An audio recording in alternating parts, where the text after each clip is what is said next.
sun sets behind the horizon, I would like for all of you to make me a rouse check. I don't remember how to do that. Is it just our regular dice? Flat D10, yeah.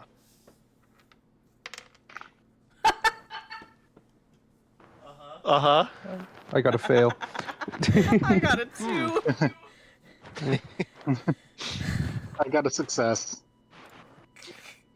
So, Mel, Mel's the only you're one fine. that gets to live. Vanitas, you are going to take a point of hunger, and Avery, Alright. you are also going to take a point of hunger. Excellent.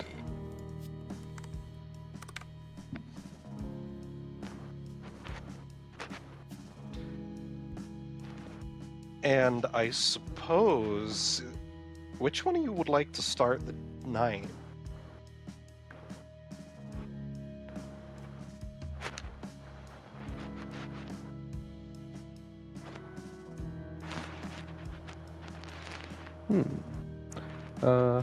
I'm good for now. I'll let you guys do your thing. I guess Mel's going to be up about and doing maintenance in the place, gardening and that sort of thing. But eventually they're going to have to report to Mariana about the whole lying about being in the Sabbat thing. Alright, so I suppose we'll start the scene here. You are currently just flitting about your base, tending to your crop, making sure that everything's in its place. And you feel a familiar cold chill run down the stairs. And as your periphery of the stairs flickers for just a moment, you see, standing, leaning against the bottom of the stairwell, Mariana, her arms crossed, the dull embers of her eyes burning into yours.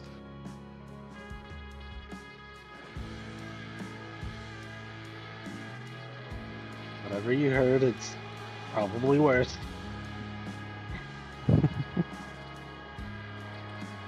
She tilts her head and she says, I was going to congratulate you, but it sounds like there were complications.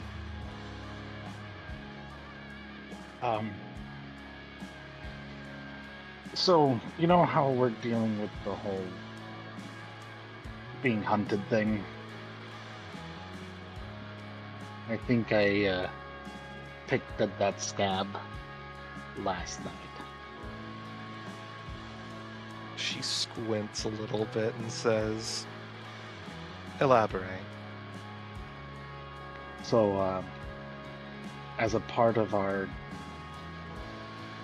task, the person we were trying to grab gets kidnapped by a biker gang. As a part of the negotiations to get him released, I told them that I was part of the Sabbat, and we kind of strong-armed them to give him back. Her eyes widen and she says, this gang, were they...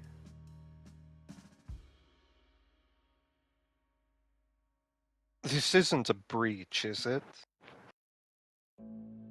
No. The leader was a vampire. She exhales deeply and says, good. I can see why you're concerned, though. This does complicate things.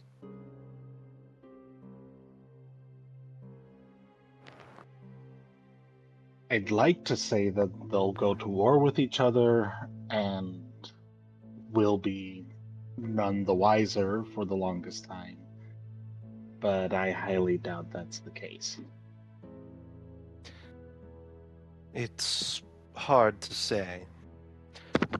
I sincerely doubt some anarch gang is going to try to come into either our territory or the Sabbats. Not one so small, at least. I wouldn't be surprised Yeah. if there were some issues, though. I'd also recommend that none of you go into the neutral zone for some time. Good plan. Good plan. As for the fact that the Sabbat appears to be the ones responsible for the fiasco, which I've been hearing about, Yeah. she gives you a knowing glare. I suggest that you stick to the official story when briefing the prince. There was a Sabbat group operating in the area. They appeared to be working towards the same objective, and despite your best attempts, unfortunately, they caused a mild breach, which you've done your best to sweep under the rug. Mm-hmm.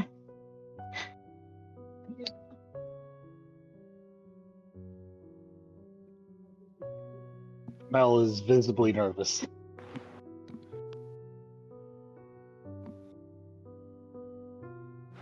We all make mistakes, and that is why I'm going to remain silent about this. But all of you are going to need to be a lot more careful.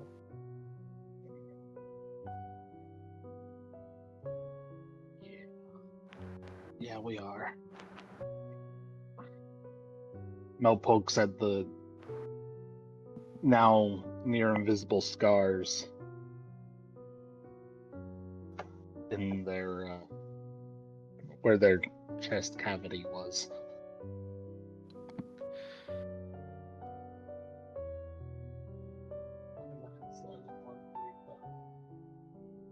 Having enemies in the Sabbat is one thing, but the last thing we need is the second crusade on our tail.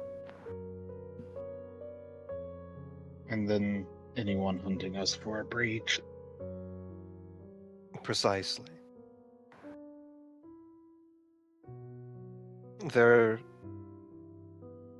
It is extremely easy to make enemies. It is much, much harder to make friends. As I'm learning.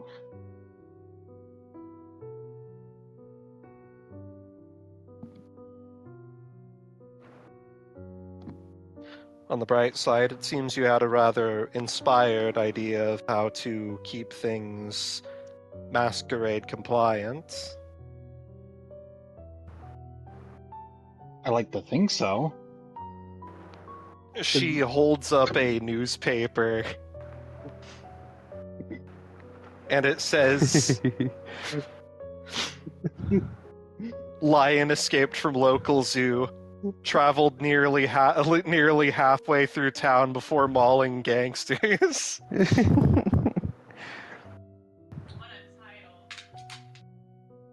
Wow. Is that the headline? Yes, it is.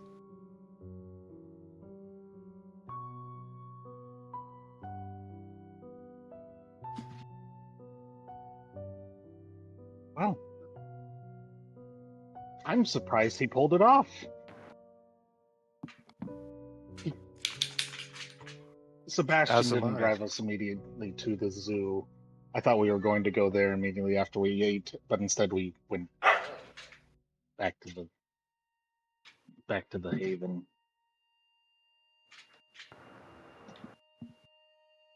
to the nightclub.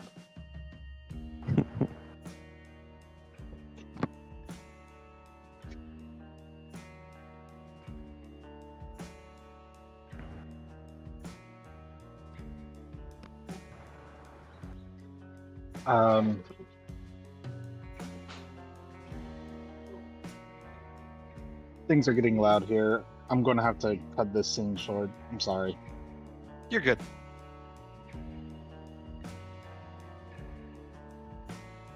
So Avery is away at the moment as well, so we are going to cut to Vanitas.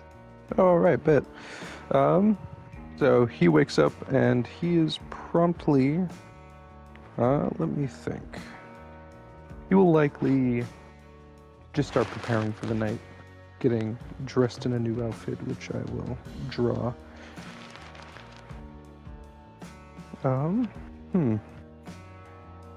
Shoot, I'm not sure what I want him to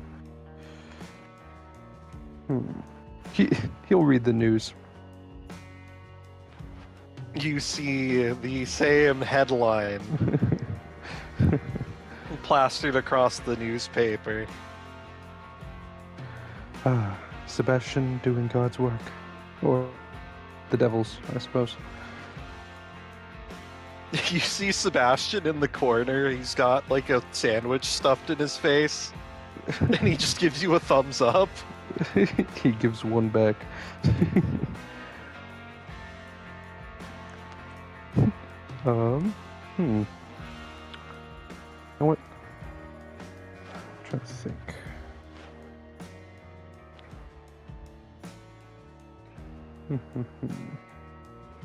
He will.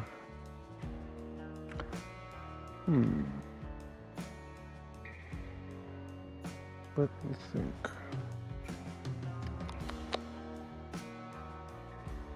Dang. I'm not sure what I want him to do at the moment.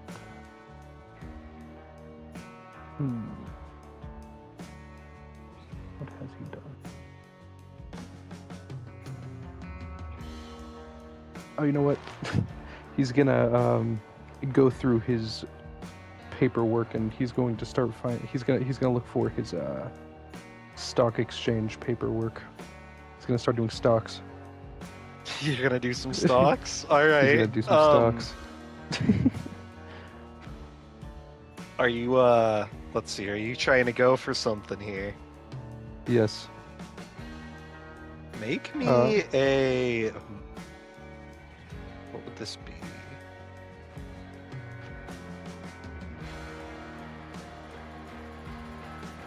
I'm gonna say make me a resources roll. Okay. Plus...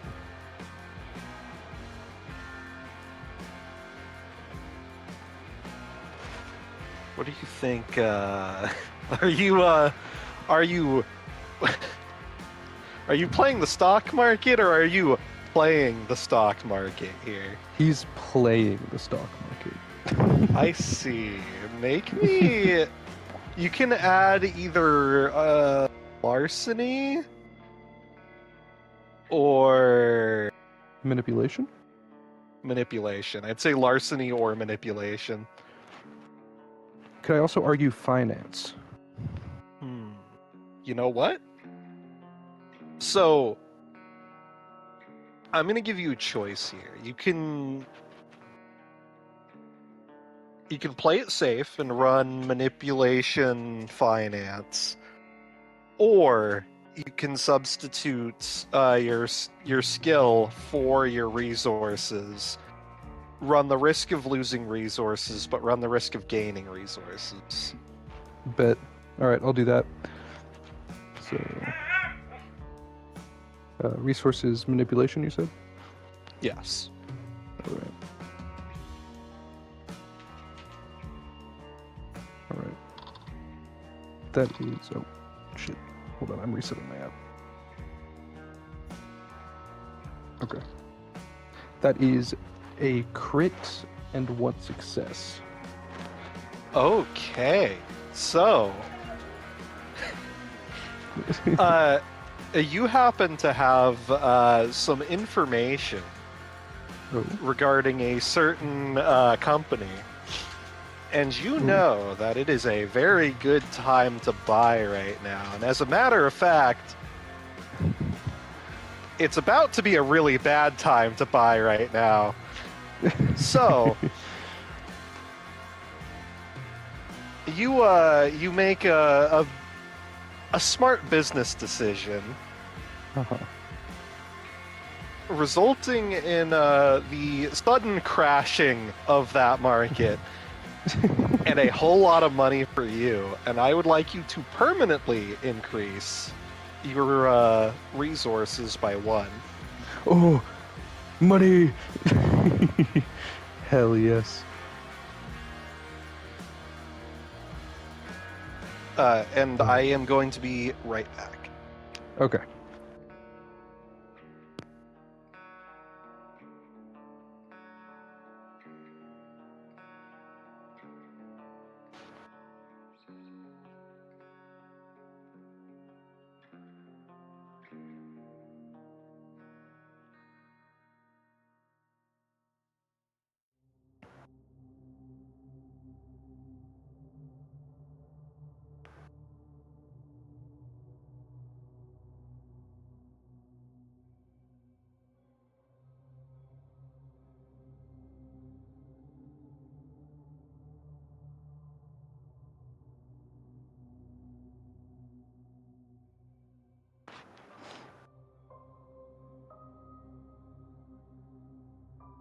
Yeah.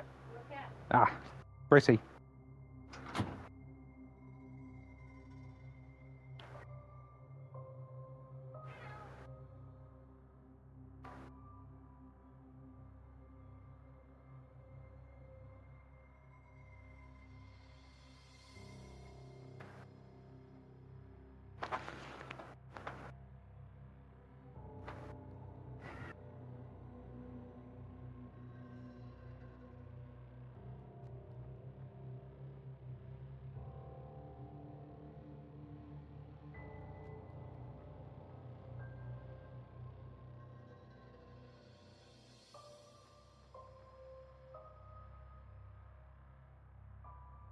Welcome back.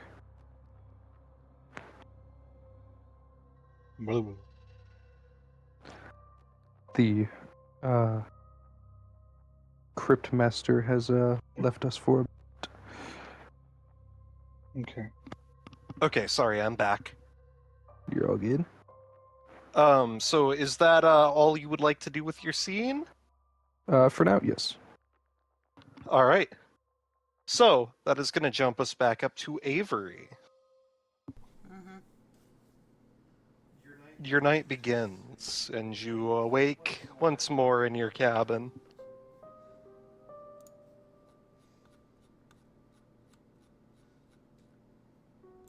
What would you like to do?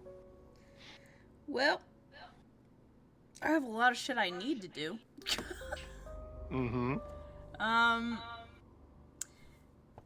Probably starting with the fact that Avery needs to deal with. Hold on a second. My chair is trying to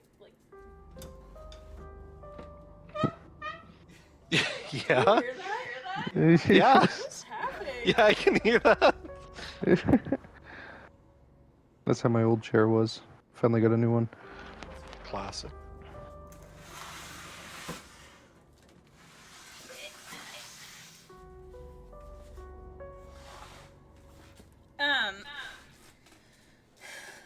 I guess twofold. One, Avery is hungry. Two, Avery needs to figure out who the fuck that person was. Yep. So Avery's probably gonna go hunt. All right. So let's get you to, what is your predator type again? Hold on. I don't know how to navigate things. Pursuer. Pursuer. Okay.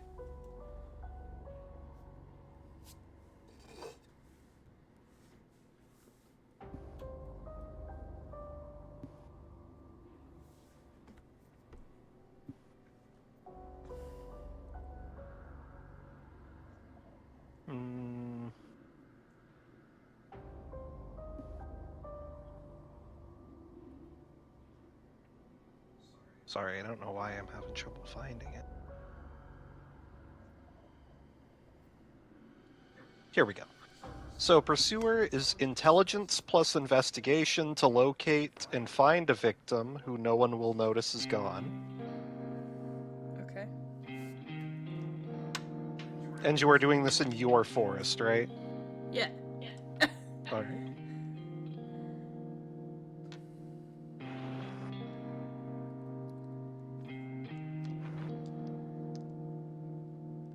Probably specifically in the area that she ran into said person last time. Hmm.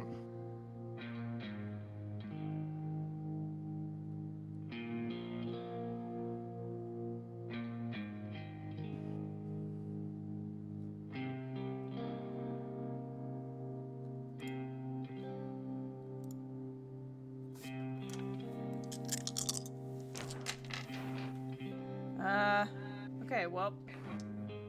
Fuck. What did you roll? 2, 2, 3, and a 6.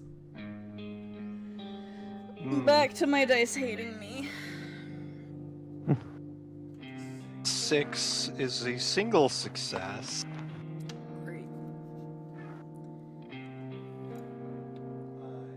You find a deer Great. grazing in a clearing not too far from the cabin. Back to ice soup. This is not what I wanted. Week 2 after being paid. That's me right now. Yeah. Got that Back to the 40 ramen cent for packet you. of ramen. Yup. God bless. Can I argue Mm-hmm. that seeing this, Avery would try and send Nova to find something better? You can send Nova. I'm gonna give you. I will give you this. If you would like for Nova to find you a potential victim, you could make. I think animalism's the skill, so I would probably say, or animal kin. I would say wits animal kin. See, that's a much better chance for me.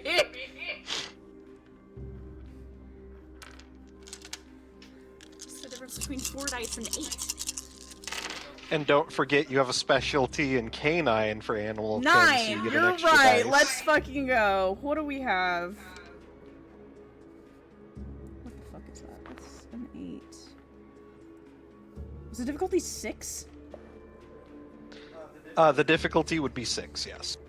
Jesus Christ. Okay, still not great. I only have 4 passes and 1's a crit. But none of them 4 are my bestial passes. dice. 4 passes with one of them being a crit is very good. Is it? Okay. Um, Out of 9, yeah. it doesn't seem that So, good. so a single success is a minor success. 2 successes is a moderate, or better. Basically, the more successes you have, the better the outcome will be. Okay, well. So, I'm gonna say what happens is actually, What Nova- happened was... Nova sniffs the air and then gets immediately into a stalking position and begins creeping around the edge of the clearing. Okay. Do you follow? Yeah. Slowly, the two of you make your way along the edge, staying within the brush and the overgrowth. And you come to a point where Nova gets real low and stares straight ahead. And you notice the slight shifting of a man in camo with a rifle pointed directly towards the deer that you saw grazing in the clearing. Oh, this fucker's hunting on national park property. Oh, he's about to hate his life. Or what's left of it. Yeah, that looks much better than the deer. Yeah. Mm-hmm. So, let's see. So that's the locate.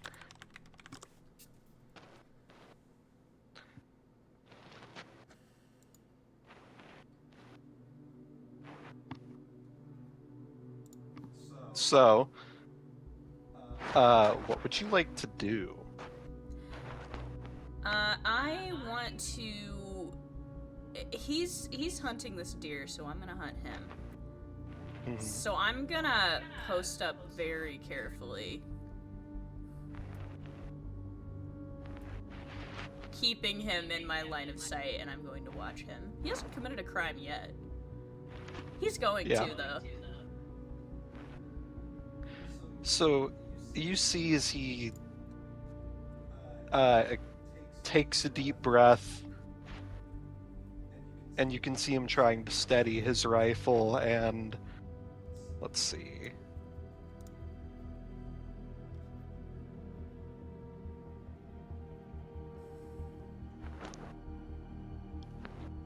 Okay. The trigger clicks, followed by the loud boom, and you see the deer in the clearing slumps to the ground.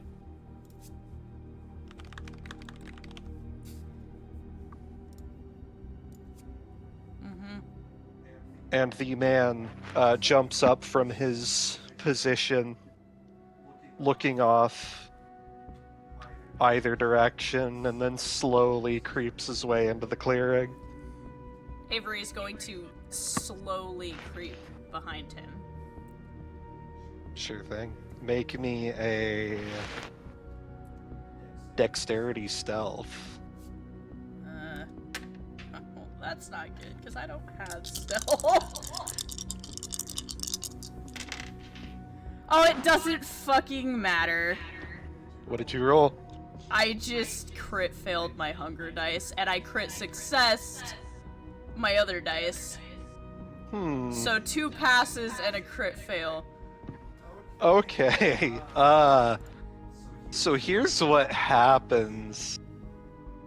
You begin stalking behind him, almost silent, as he continues to crunch his way through the glade, trying to get to his prize.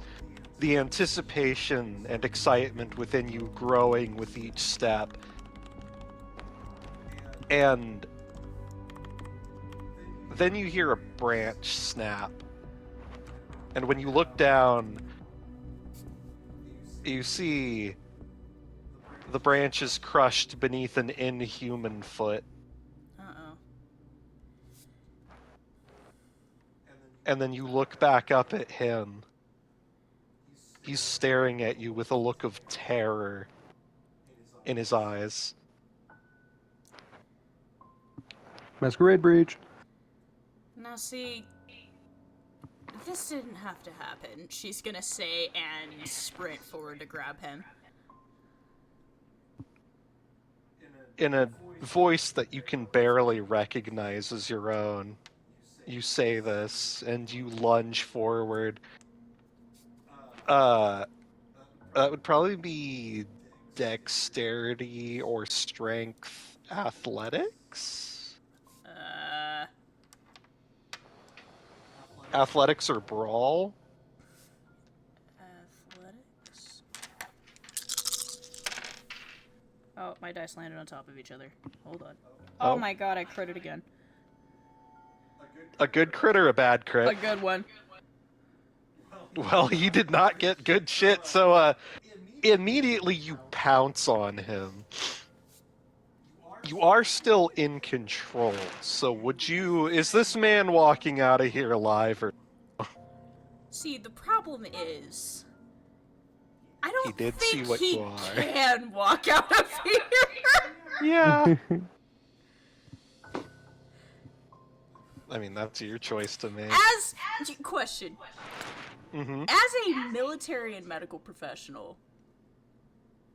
Mm-hmm. Do I know where to hit somebody to make them forget shit? Like, guaranteed concussion. If you would like to make me a... Let's see, I think that would be intelligence medicine. Can I argue and that's gonna be... wits? Sure. But that's gonna be difficulty 7. Oh, this should be fun. Please be nice to me, dice. Okay. I just had a crit success on my hunger dice. Wait, that's a bestial critical? A bestial critical success. Oh god. Hang on, let me roll something real quick. And 2 more passes. He's about to forget everything.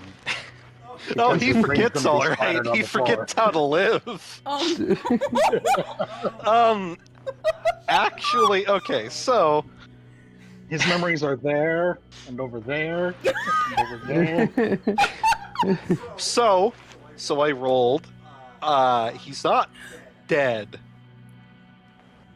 But you have mauled him rather severely. He's not completely dead. He's mostly dead. Only a You few reach lacerations. up and you clench your horrible, monstrous paw into a fist, and you crack him across the head, and you hear a very, very uncomfortable crunch. There is now a dent in his skull, but he's still breathing.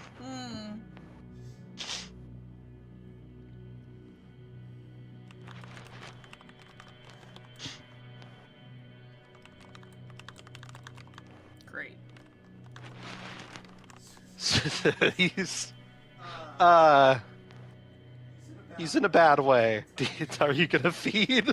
Is it survivable? Shrug. Is it survivable though? Maybe you didn't hit him that hard, did you? I think you need a I medical mean, you professional. weren't trying to. I am a medical professional. A better one. I mean, if you really want to roll right now, you can make me another fuck it. a wits medicine. I'm not dealing with this. I'm eating. I think you need a All brain right. surgeon. Are you consuming until you are full, or are you consuming up to 2, which is the max you can take before lethal? I have to keep 1 hunger, right?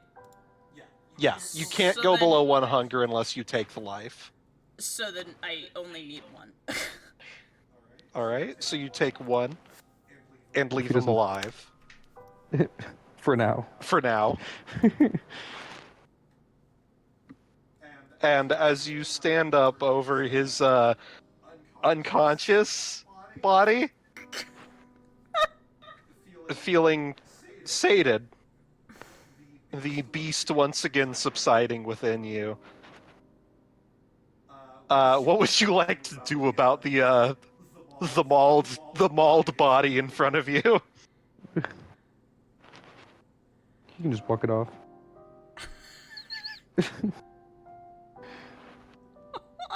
Light work. Oh my god. I'm gonna ask again. Is this survivable? Make me a wits medicine check. Again. Okay. Wits. Medicine. Oh my god, it's so many fucking dice. Crits. Success. What's the passing requirement? It's gonna be a difficulty 6. It'll be average. 4 passes. 1's a crit. All right. So, having cleared your mind and sated your hunger, you're able to think straight again. You're able to go back to your more intellectual pursuits, and you can tell as you carefully examine this man, if he gets to a hospital, he'll probably live. You're not entirely sure how right in the head he's gonna be afterward.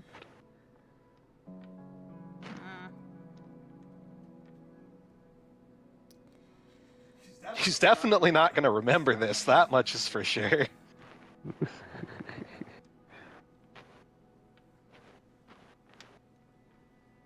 Avery is going to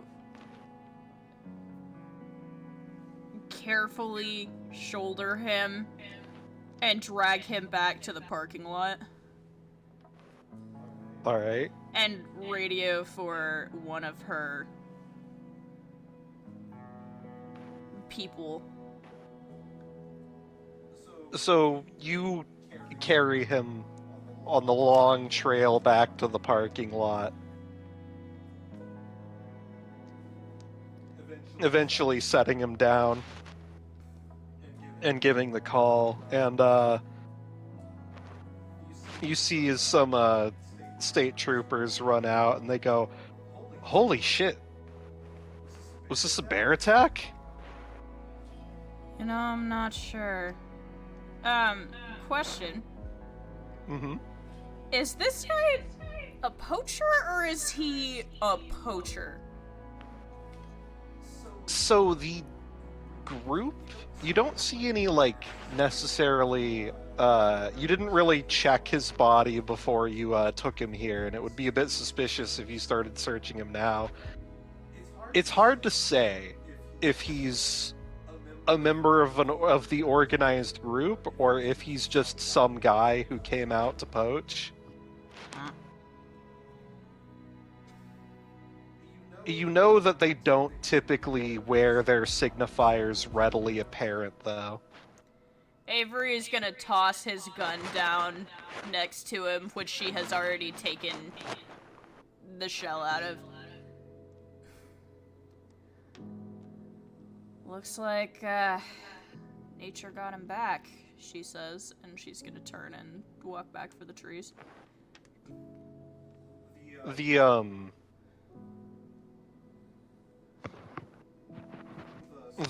The troopers get down and start trying to administer medical aid to him, and you disappear back into the trees,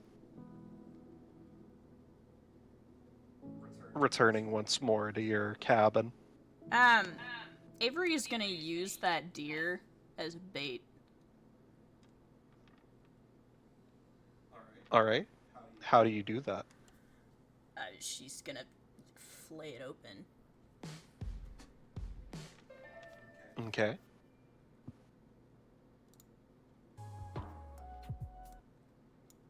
I mean, if anything nearby has a sense of smell, they're gonna know it's there. Yeah. So you splay the beast open, I'm assuming leaving it in the center of the clearing. Mm-hmm.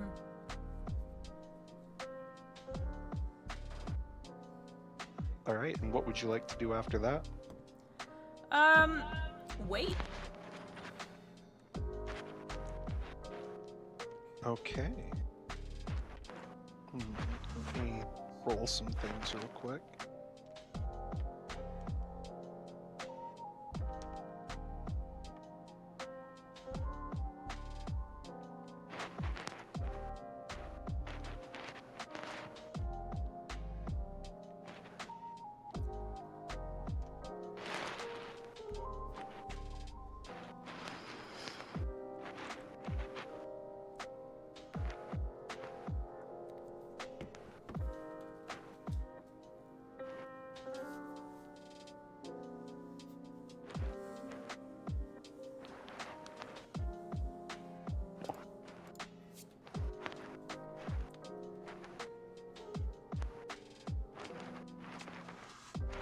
over there? Yeah, don't worry about it. Okay. Oh, that sound isn't coming from you. Okay. No, Oh, is it me? I don't know who's... Sorry, I'm hyper shut- focused on this drawing. You're Mm. good. When are you gonna draw Mel, by the way? I'm doing that currently. Okay. It's only like half a year later. Listen, man. I know, art block's a bitch. Yeah. Yeah.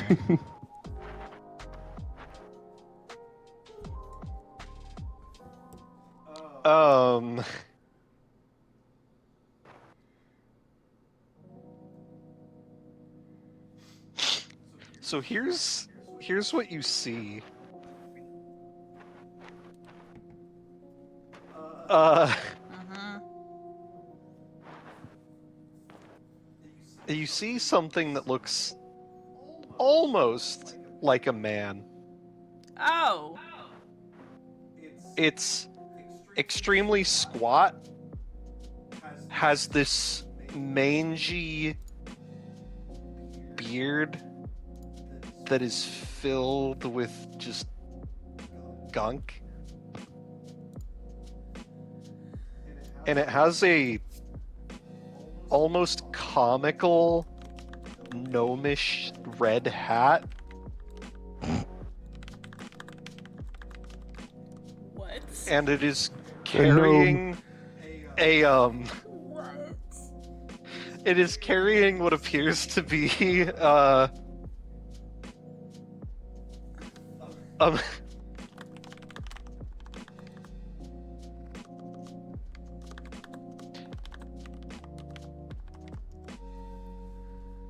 a Bass Pro Shop branded knife Oh my god.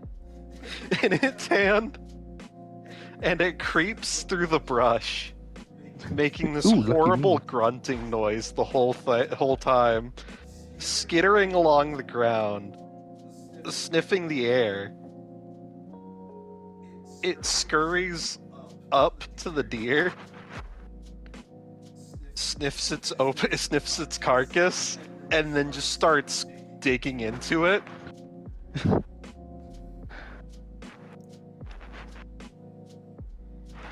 You know, I'm not sure if you guys have masquerade breach rules like we do, but this is, gotta be one of the strangest moments of my week. Do you say that out loud? Mm-hmm. She's sitting on a branch above it, watching it. It looks up, startled, looks in your direction. Both of its eyes are pointing off in opposite directions, Oh, good. and then it hisses at you like a raccoon, and then scurries off.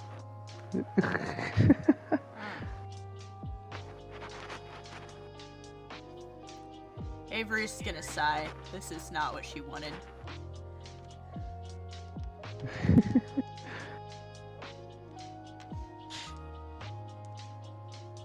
Well, that didn't work. Now you know gnomes exist. Great.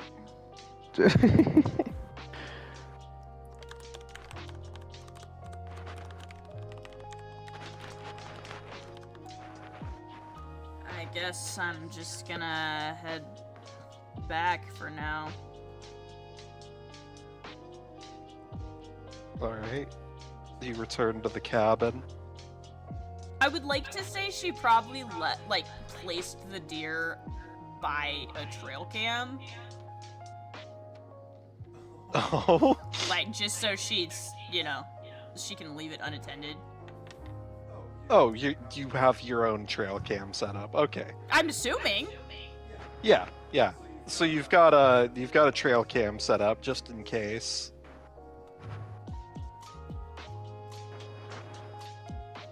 I assumed that was something she was gonna do when they had Ranger Station Charlie set up, so.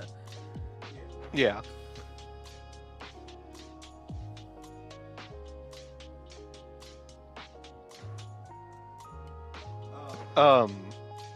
And as you step into the cabin, you see Aradia is awake.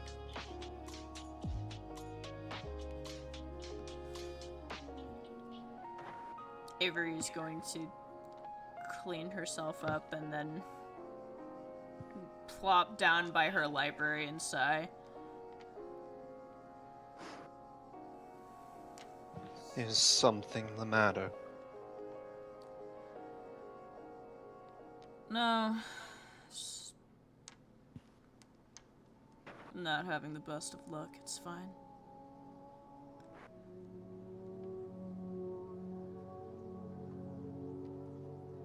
Best of luck in what?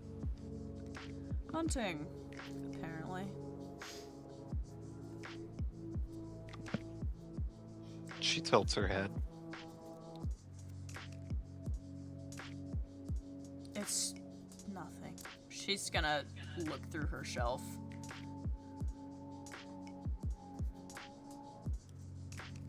Are you still concerned about the thing you found in the woods the other night? Yeah, I am.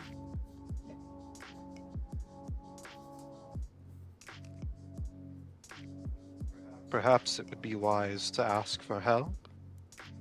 She frowns a little bit. I don't want you thinking I can't handle myself, Radia. I'm not suggesting that you are incompetent.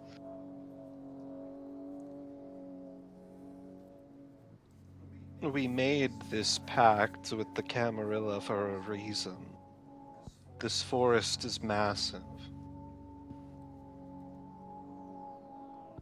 It cannot be defended by one alone, and certain only slightly better by two.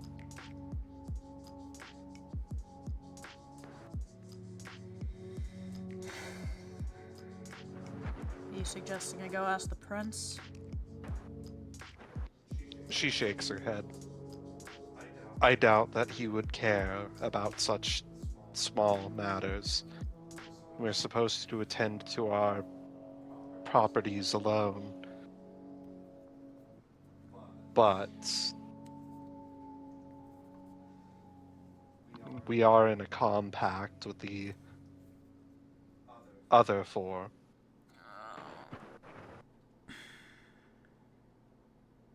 I think it would not hurt to ask them.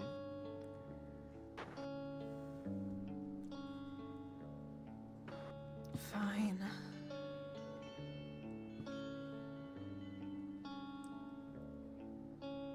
Avery pushes herself up, looking like a dog that's just been kicked, and starts for the door.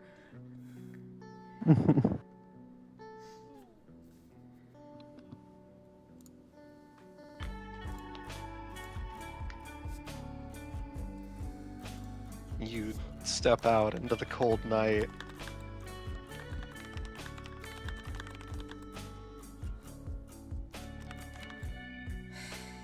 I guess I am going back to the parking lot to try and get a ride to go back to her least favorite place. Sure thing. So, you get a ride down. Fuck it, you know what? I'm just gonna call Sebastian at this point. So, Sebastian picks up and he says, Sebastian, how can I help you? Sebastian, it's Avery. Hey! Gonna be honest, I didn't think you were gonna call me back. Call you bet. Did you call me? Oh, nah, I meant like, you know. I thought you probably weren't gonna talk to me for a while, that's all. Don't tempt me. Is your, person in? Is the boss man? Yeah, I can, go get him. I think he's, just kinda dicking about right now. You handle his schedule, do you not? Yeah. Is he occupied for the evening? Not until I think he had some plans later. But if you need something, I can talk to him. Just... I'll be there shortly. You need a ride? If you don't mind. It doesn't. It's not a problem. I'll get down there as soon as possible. Great. She is going to hang up and call Mel. Mel, you hear a ringing.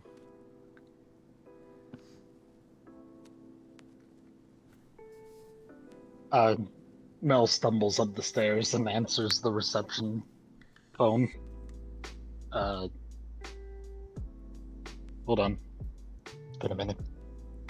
Hardly ever answer this thing. Hold on. Revenant Saints! How can I help? That's your intro? You really don't answer this phone much, do you? No, I don't. It's Avery. And how can I help? I find myself in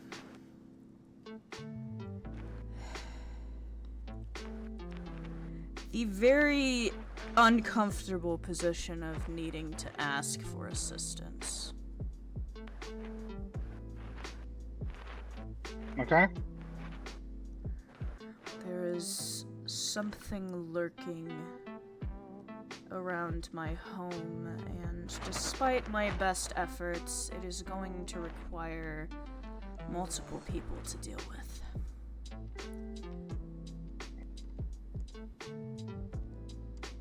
No problem. I'll head on out. I was about to head over to speak to Chris anyway. Need to talk to him about something. I wouldn't mind seeing him either. We can meet at Purgatory and go from there.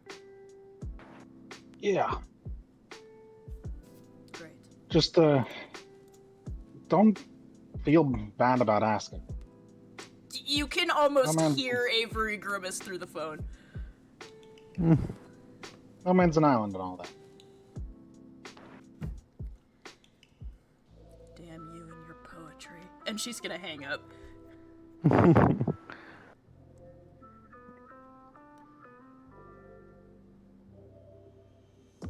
Mel, Alright. Mel packs up and heads out. Alright, you pack your things and head out into the night, and all of you arrive at the club. At the club. Mel's At the Mel's club. almost Mel's almost like, you know, when a person seems upset but they're unable to say anything, so they've got the flat eyebrows and they're just staring, almost squinting through their eyes.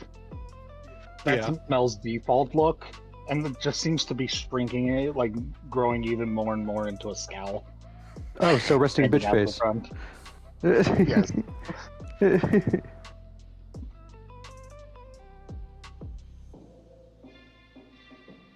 Vanitas, what are you doing at the moment? He's currently laughing his ass off at dicking around with the stock market, and also probably on several online forums of people complaining about it. Yeah, you see, you're just like scrolling through forums of like stockbrokers who are losing their fucking minds. God bless. How's this You're for the like Wolf of Wall Street? laughing. You're laughing at a post of someone saying that they're gonna lose their house.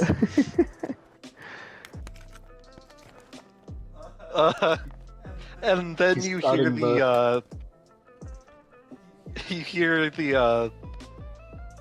the phone by you begin to ring. He answers. Hey boss, I've got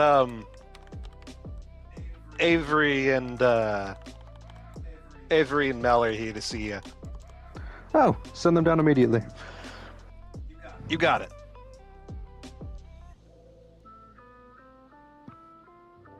Eventually the elevator opens and the three of you are reunited. Does this place ever get non-ostentatious? Never. I think it actually gets worse every time I walk in.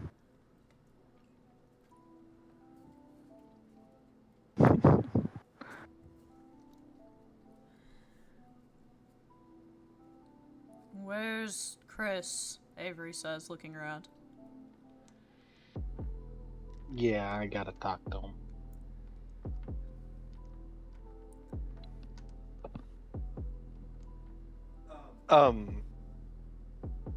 Vanitas, you recall Chris is still staying in the room that you lent him. No. Oh, okay, cool. Yeah, he, is he currently with them? Vanitas? Yes. Yeah, you're Oh, you're okay. with the other two. Yeah. Okay, he'll be like, oh, come this way. And he'll lead them to the room he lent him.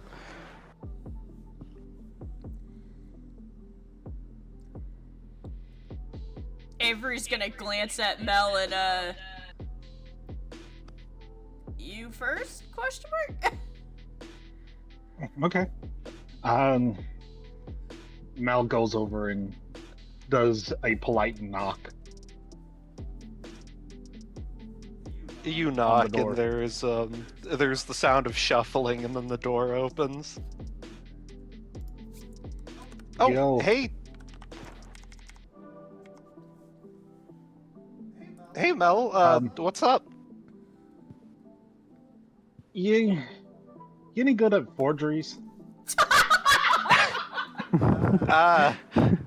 You see him kind of look side to side. I may have done a few in my time. Cool. Mel pulls out this stack of paperwork. I've got a few medical records to update. Oh, holy. Okay, Jesus! this is probably gonna take me a little while, but I mean, you did save my life, so what do you need me to do? Well, I don't computer well, and most stuff is going on, computer files these days. So I was hoping you could update this information for me. Yeah, I can get that done. I've been having to talk to a whole lot of people like us who are not very privy to how technology works. Like, I'm like, it's not even like I can't learn. It's like if I touch a computer, it fries. I had that issue for a little bit after I turned. Yeah, It's I can getting get this worse. done.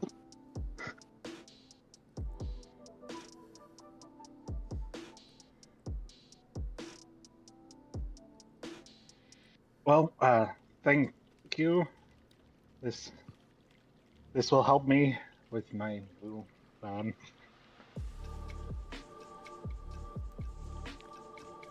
Yeah, no problem. Is there anything else that you need? Mel turns around, sort of points to Avery, and gets out of the way.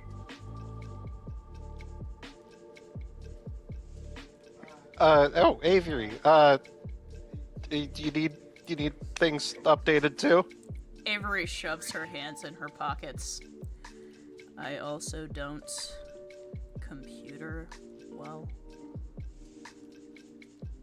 Glancing at Mel. Mel Do you shrugs. think you could forum hunt for me? Yeah, that would be pretty easy. Yeah. What do you need me to look for? Avery takes a step closer, glancing around. I need reports. Specifically, sightings and strange occurrences in and around the national park. Oh, you mean like, are you doing some sort of like cryptid hunt? Avery shoves her hands deeper into her pockets. The less you know, the better, Chris. Okay, yeah, I'll get looking. He runs over to his computer, sits down in the office chair that he has set up, and cracks his knuckles. So, you just looking for general paranormal reports, or is there a specific kind of thing you're looking for? Let me put it this way. I am trying to eradicate the problems there. She gives him a look. He blinks. So, violent, strange occurrences? Okay, yeah. I can, let's see. He's going to crack his knuckles and, bring his fingers to the keyboard, and you see as his fingertips touch the keyboard, electricity arcs from them. And you can see the electrical scars running across his body seem to glow.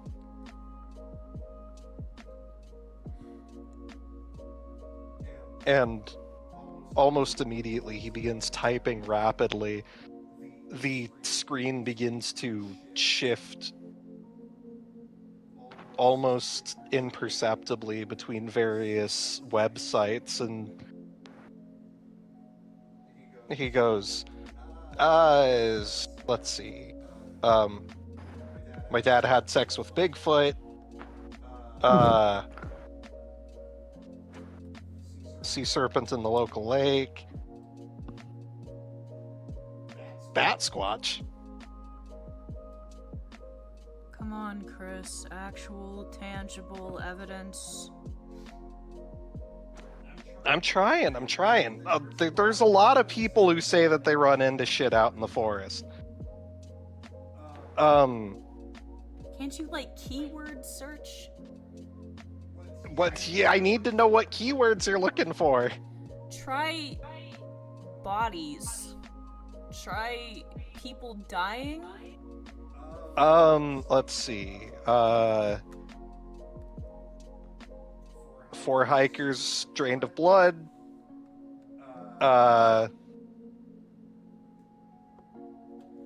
Local blood witch mystery.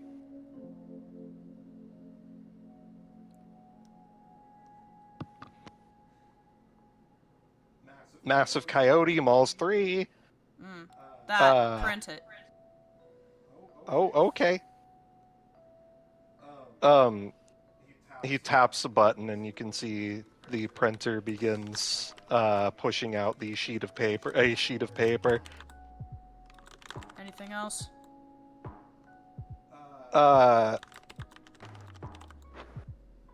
Let's see. Mysterious man robs people at night. Oh? No trace afterwards. That. Print that as well. He prints that as well.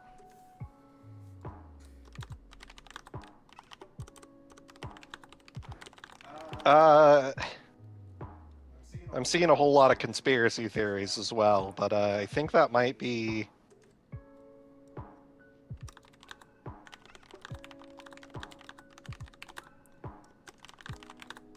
Looking at more recent stuff, it looks like there's a whole lot of people reporting strange, shadowy figure.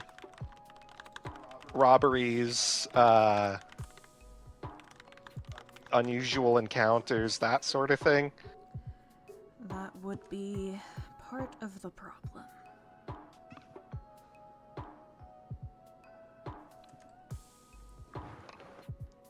All right.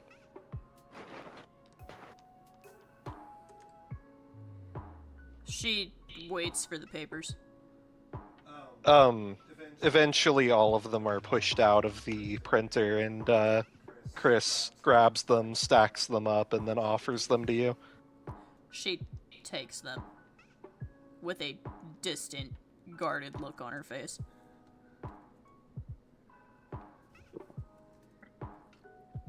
So, is there anything else I can help you with, or is that all? She shakes her head and starts for the door.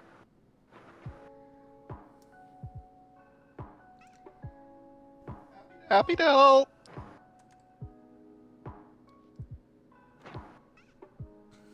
You hear her muttering under her breath as she's flipping through the paper. Gnomes are real. As she flips and reads and flips another paper and reads it. I fucking knew it! Oh, this is going on my blog. Little red hats and everything, she says as she walks around the corner. Holy shit.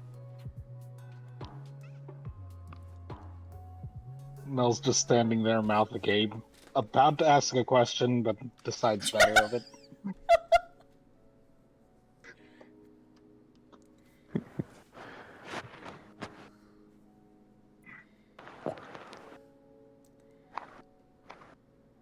Was that all you needed? Avery says, asking Mel.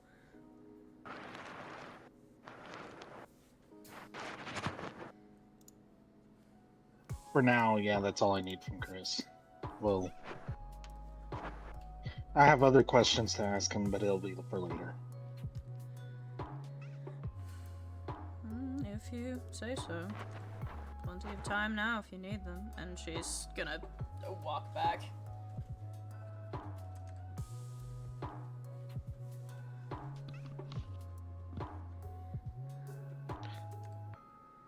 You step back out of the room.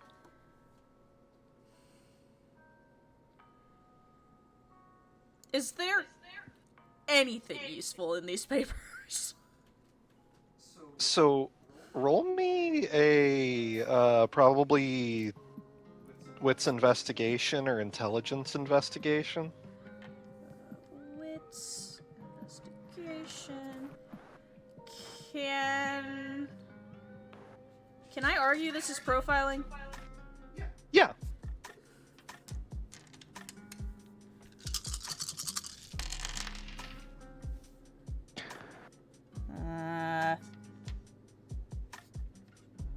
Crit fail, crit success. What's the challenge rating? I'm gonna say this is gonna be difficulty 5. So crit fail, crit success, 2 passes, 3 fails. All right, not bad. So as you're looking through all of this, you're seeing different stories, different locations, people claiming that they've ran into this figure or figures along all different parts of the park. But by far the most common are people mentioning running into them along Trail 677, Dead Horse Creek, and Ptarmigan Ridge.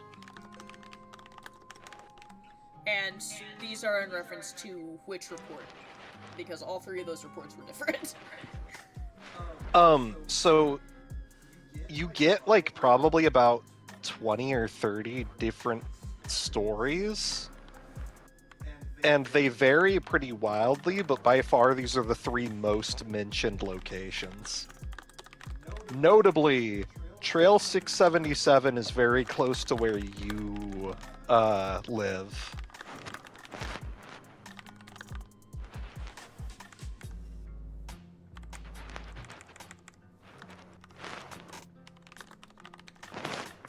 Also, And I as a have matter of finished my- fact, that is the trail that you ran into the figure at the other night.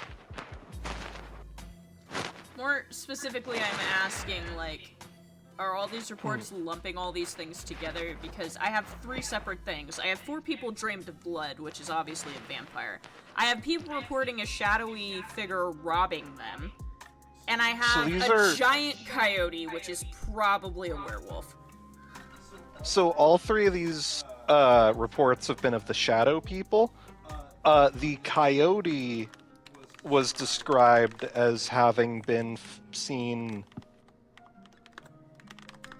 along Trail 688.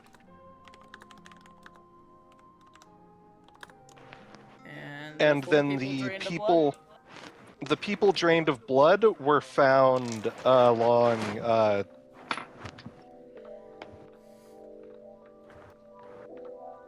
Heliotrope Ridge, which is also nearly right next to where you live.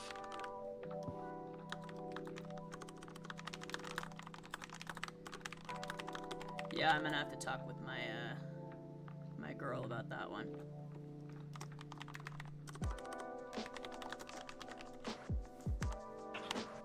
Okay, well, something to go on, I suppose. I'd like to think Avery is just leaned against the wall in the hallway, reading all this shit. Yeah, the 2 of you see Avery currently flipping through all of these sheets of paper. She's speed reading. Yeah. You wanna fill us in? I'm still debating on whether that's a good idea or not, to be honest with you. Yeah, no, I get that. How involved do you want to be? She says, glancing up over the top rim of the papers. As involved as is necessary. Therein lies the problem. She says and looks back down at the papers. Oh, I'm back. Sorry, I left for a sec. Welcome back. You might need a drink for this, she says, and starts walking back to the room they usually meet in.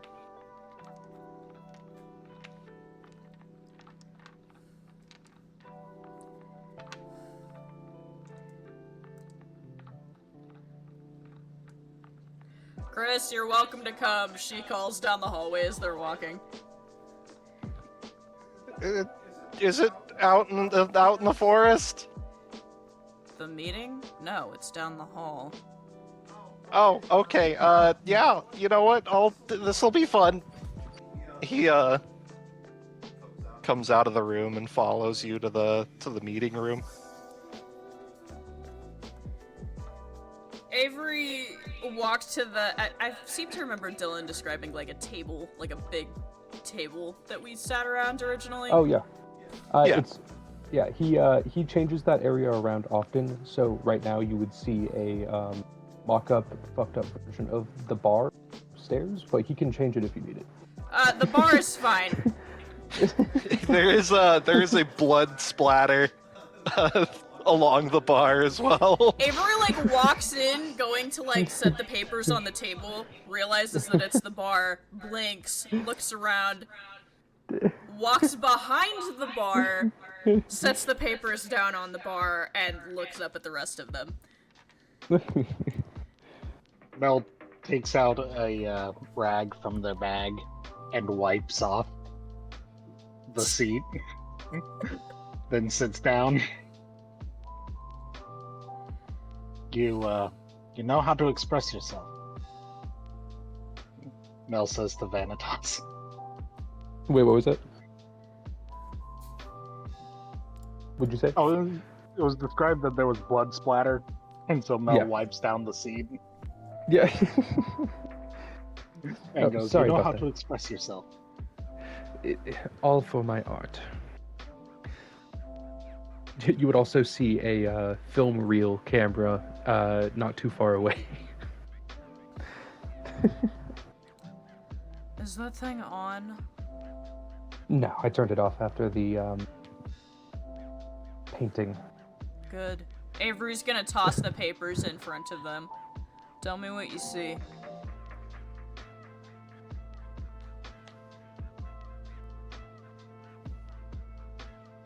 Mel will spend a minute to look it over. So as you look over, you see a large number of reports regarding a shadowy figure who has been robbing and stealing from people and then just disappearing without a trace. You also see a couple of reports regarding a massive coyote, which has attacked and mauled people. And you also see a couple of reports of, specifically, there's a couple of news headlines from a little while back regarding a group of people that were found completely drained of blood.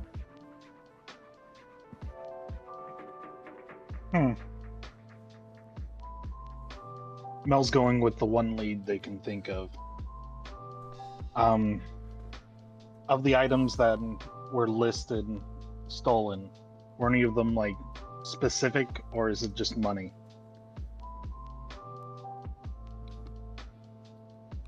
Interestingly, actually, make me a wits investigation.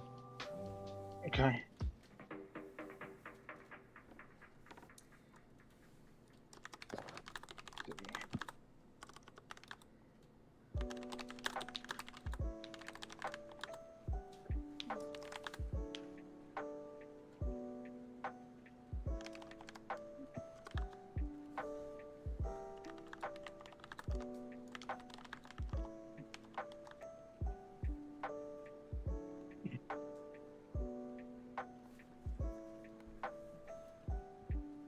Yeah.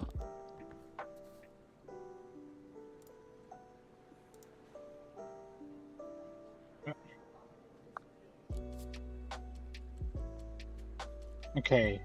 Total, one crit success and 3 successes. Really nice. So, interestingly, not a single one of these reports mentions money. By far, the 3 most common stolen items are food, jewelry, and hiking equipment.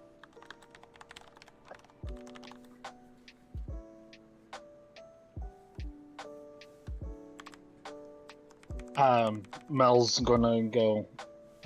Is there any way we can figure out what kind of jewelry was stolen? Like full descriptions.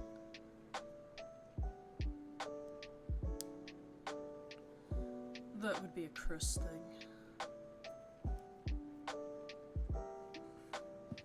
Mel looks over at Chris. Chris, probably... they all turn on the bar stools. I would probably have to get into like a police database for that. That's assuming that these people reported it to the police or the park rangers. Yeah. I mean, hell, I have access to the park ranger database. Okay, yeah. I mean, I could probably look through that if you could give me access, or you could probably find it yourself. She scribbles down her name, her username and password, and hands it to him. Do not post anything as me, she says, and hands it to him. He salutes and then runs back to the room to start searching. If only we had computers that were portable. This would be so much easier. Then again, I'd fry it anyway. Probably. Because here's a few avenues of thinking, and the fact that none of these have any money stolen from them does throw this off. First, it's hiking gear, jewelry, and food. Right. So What does that they tell could be you? using the hiker gear. They could be using the hiking gear. Food is a survival thing, so they're They want food to survive. And as for jewelry, you either take it to sell it, which we could visit a pawn shop and see if they have anyone that could have sold jewelry to them, matching the descriptions we get.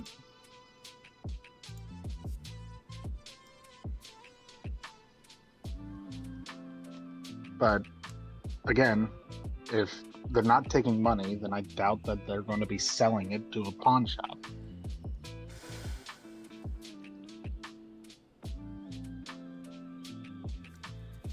There are two possibilities in my mind here. One, whatever it is, it's not one of us.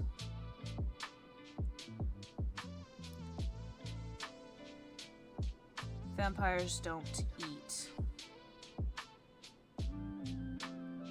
That's true. For that matter, I don't think werewolves would need to steal human food either. They just eat the human, right? Precisely. They're messy.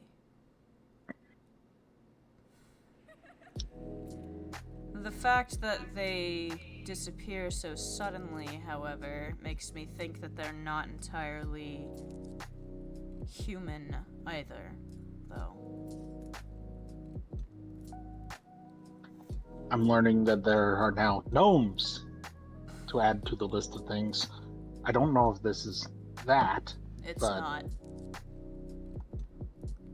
not. It means that there's a lot more here I have no clue about. Precisely. The other possibility is that this stuff that they're stealing is not for them. Which means it could be one of us. But if that's the case, what are they stealing it for?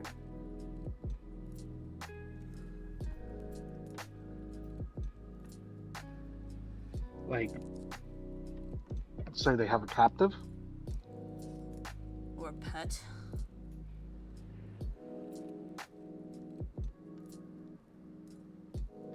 Because imagine if you had a herd. You needed to feed them.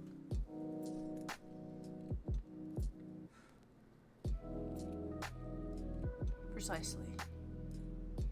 So we can't exactly rule out that it isn't one of us. But we can rule out that if it is, the food is not for them. Which pretty much leaves us with nothing, she says, sighing and leaning on the bar. Like I said, I think the best lead we've got is the jewelry. If we can figure out any kind of reports of anything similar, it will at least give us a place to go. Are there any specific jewelry, like, posts in these? Not in the list that you were given, but it's around this time that Chris comes out and he holds up a another stack of paper and he says, "All right, so there's a whole bunch of different stuff that's been reported stolen. Pretty much anything jewelry-wise. But I found a couple things that would be easy to track. Lots of wedding rings and stuff. Sentimental items." Sentimental And pieces. he sets down the stack, since they'd be easier to find at, like, pawn shops and stuff.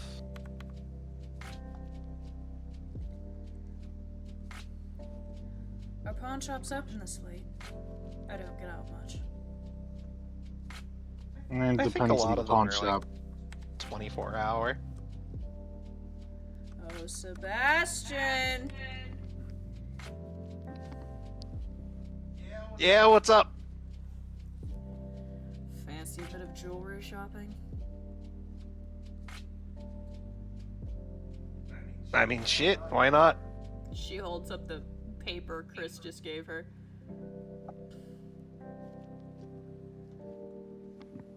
You want me to take care of it myself, or are you coming along? I suppose I could come along. Sounds like a fun thing to do, at least. Sweet. I'll bring the car around. Boss, you in on this? He BRB'd himself. Ah. That's why I was asking Sebastian and Wait, not him. wait, what's up? I'm here. So, everybody is planning on heading to some pawn shops to see if they can trace down this jewelry. Oh. Okay.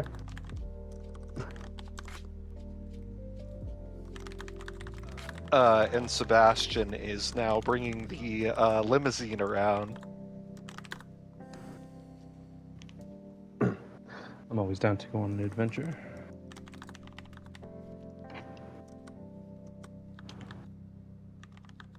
And unless there's anything you guys would like to do at the club for now, then you guys will pile into the car. All right. I don't have any need for preparation just yet. Yeah, not yet. We don't know what we're getting into just yet. So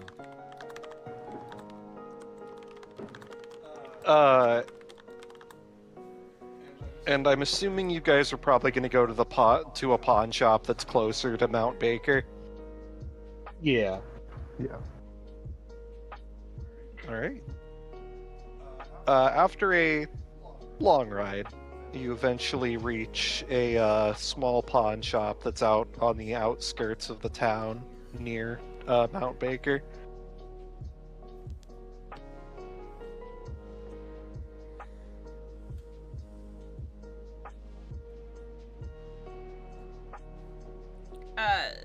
The jewelry reports are on a separate page, right? Not with everything else. Yeah. Like an inventory list, that's what she's gonna use then, and not have the other papers on her. I don't need a masquerade breach right now. Yeah. Yeah.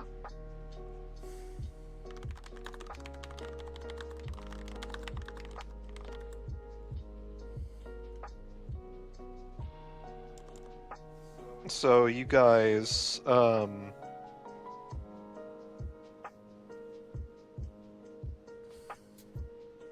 drive out to,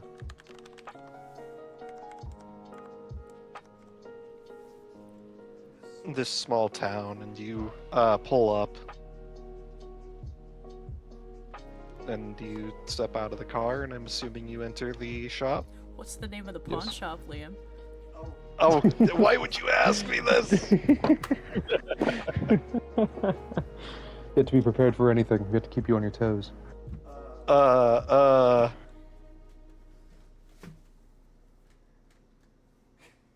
You know what? Fuck you. It's called the Pond Prawn. Oh my Yes. god! Do they have fishing hooks here? It's right by the national park. Of course they have fishing hooks here. I wonder how many of them have been pawned from being found in the lake. Who knows? She walks in and looks for the clerk. You see a heavy-set man sitting behind a gated desk, and he says, "Welcome to the Pond Prawn. How can I help you?" She holds up the list. I'm here in an official capacity, looking to see if any of these items have been pawned recently. Oh, you with the cops? Park rangers.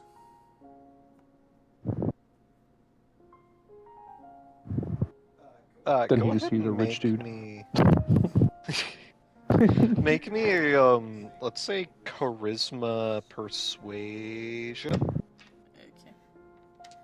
Charisma. Persuasion.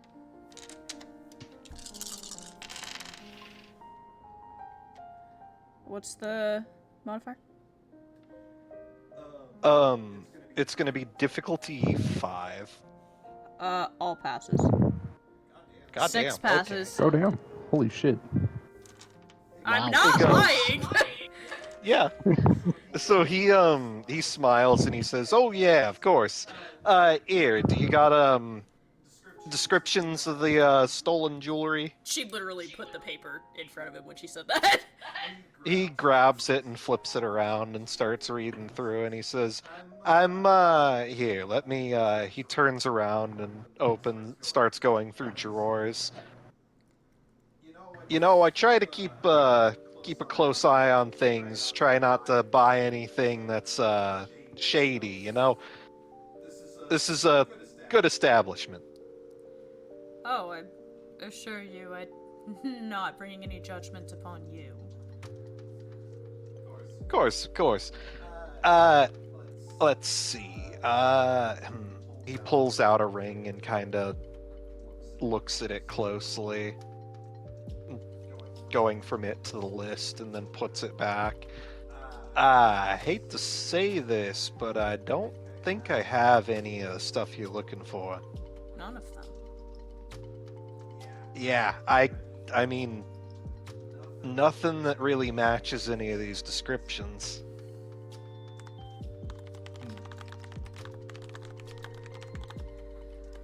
Has anybody come in recently trying to sell you large quantities of jewelry or items? Something that would make you uncomfortably suspicious of them? I mean, I've turned down a couple of sales of just, you know, people trying to sell fake looking shit. But nobody coming in with like a big box of jewelry or nothing like that. Well, appreciate your time. And she's going to turn. Is there anything interesting looking in here? Do you want to roll me do you want to roll me a wits perception check? Sure. Wits. Where's my perception? Perception? I think it's I think perception isn't actually a stat. I think it's investigation. Investigation? Okay. I was like, I don't see perception. Oh yeah. Oh just, no! Oh, No, go oh. ahead. Go ahead. Say what you're gonna say. I was giving Liam a heads up because later session I did have something I wanted Vanitas to do. So I was letting you know that. How because I don't want to do the pawn shop name thing and like have you do something that you're not prepared for. So I wanted. yeah. If you want to yeah. message me what you're thinking. Yeah. Okay. Cool. I have bad news. Uh-huh. Oh. What did you roll? I have a bestial crit fail, another crit fail, a crit success, Horrible. 2 passes, and a fail. Okay. Well, considering the nature of this check, it's not gonna be anything that's it's not gonna be anything that you're gonna hate. I that's just gonna found fuck like you the up. fucking Necronomicon or some shit in here. So you're kind of perusing, and you nearly jump back as you see this really uncomfortably, like uncanny looking statue Uh-huh. of what you can only describe as a large apish creature with bat wings. What in God's name is this? Avery's gonna say, walking over to it. That's a bat squatch. She squints at him. You know, bat squatch. Are you new to the area or? Yes, actually. It's Basquatch. I mean, it's like Sasquatch, but he's a bat, you know? How much is this thing? You know, it kind of gives me the heebie-jeebies, so I'd probably go for, let's say $12. I'll take it from you for 10, and you won't have to see it ever again. You know what? That's a very fair deal. She's gonna reach into her pocket and pull out a 10 and hand it to him. Pleasure doing business with you.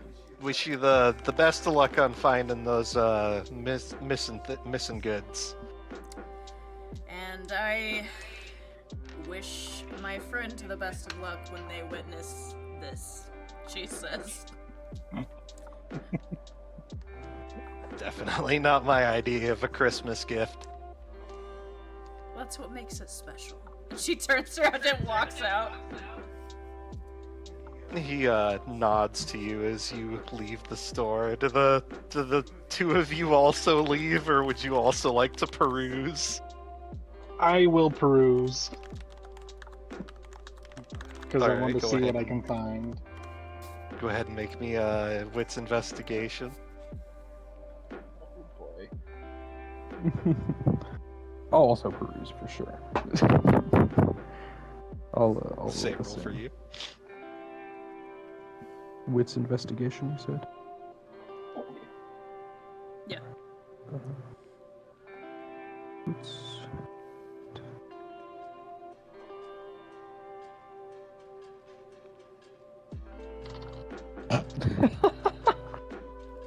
What did you roll? A bestial critical. Oh no. A crit and 3 successes. No bestials. A crit and 3 successes. Okay.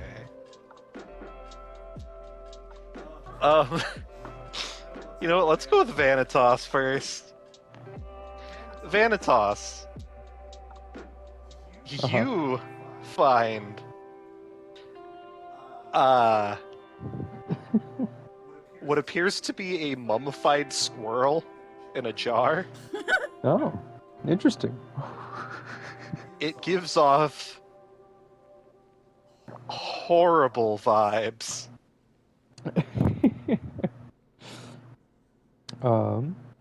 I, trying to figure out how his reaction to this would be.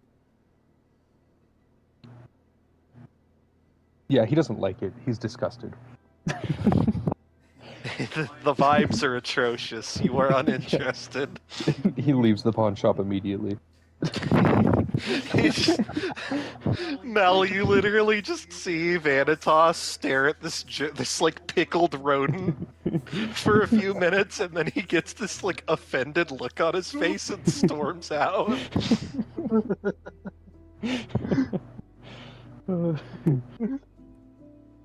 And Mel, you, as you're perusing, find what appears to be a small metal cylinder. Notably, it has the Lasombra clan insignia emblazoned on it. Mel glances over at the owner of the pawn shop. Glances back at the cylinder. Sorry, I was gone for a sec. What was the cylinder? It is a small metal cylinder with the Lasombra clan insignia emblazoned on it. Oh. He shouldn't have that. Mel brings it up to the counter, and while being like, "Yeah, I think I'll take this," just going to try an insight. Sure. So he goes, "Oh, yeah, that thing. Somebody came in and sold it. It's like a time capsule or something. I ain't been able to get it open. Yep, that's what it is. And Yep. you wanted to make an insight? Yeah, just Uh, trying to judge So- this person. wits insight. Okay.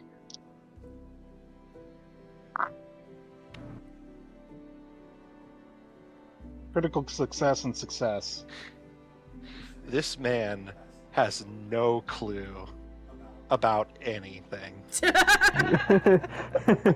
He doesn't know. He doesn't know. No. This man should have been black bagged the second that his eyes met it.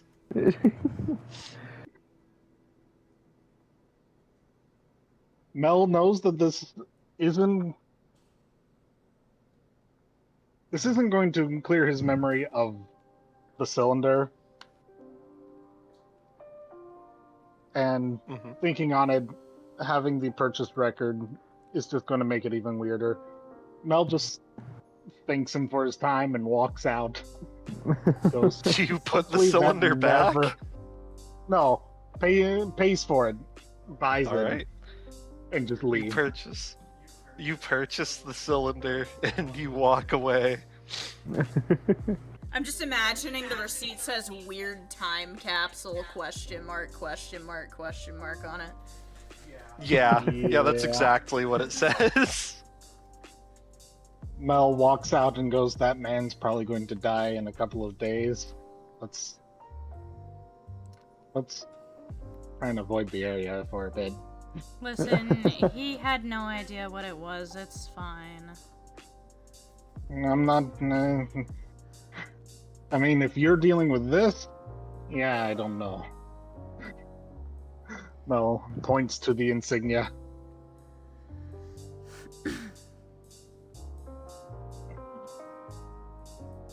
Anyway, I have another idea. And Mel goes around the corner. Oh? You go around the corner. I'm looking around and I try and spot any signs for a black market. And if I Okay, can, so are you... I'm going to do a swift knock to sort of give them a secret code that, hey, I'm here to buy. Or So here to you're talk, looking... anyway. Are you checking specifically this building, or are you checking, like, just around town for a sort of, like, black market contact? Looking around town. Sure thing. Make me a... It would probably be... Wit streetwise? Okay.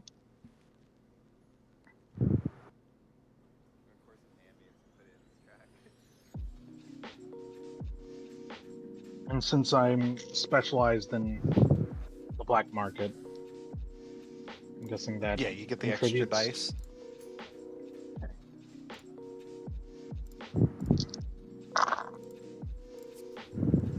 Four successes. Nice. All right. Yeah, you manage to find a basically like a small hole in the wall place with a metal door. You give a knock and you speak out the secret code word, and you are invited in.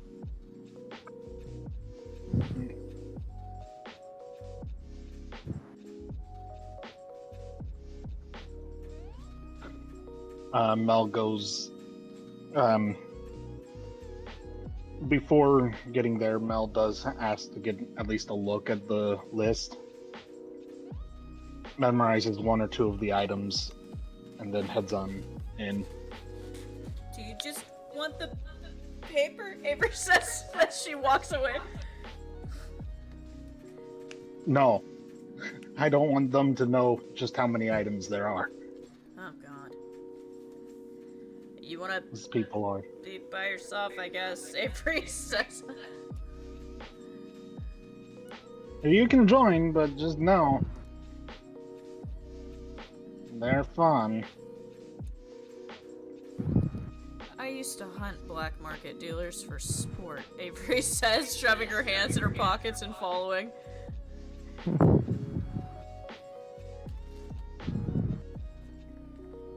And Mel goes so, in. all right, Mel, you go in. Are either of you going in Yeah. alongside them? Yeah. Yeah. All right.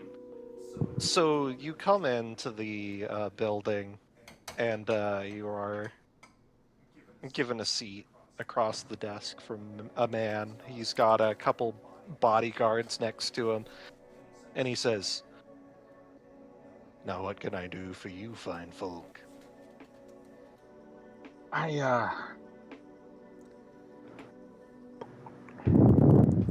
No. Heavy breathing. You know what? I'm looking for lists off description of one of the items memorized. Got anything by that?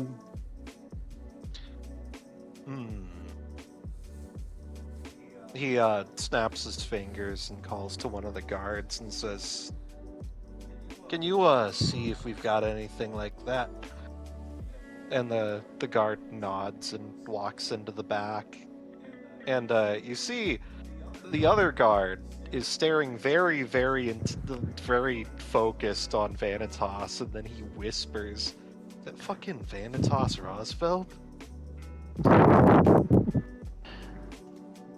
Mel doesn't break eye contact with the dealer.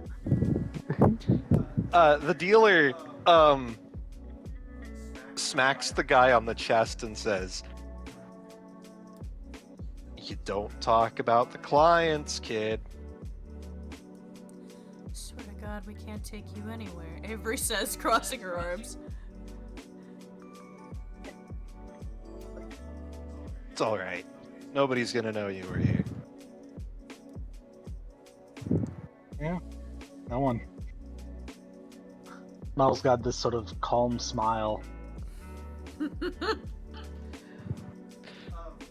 Eventually the guy comes up and he sets down a small tray with a couple of different rings that all look fairly similar.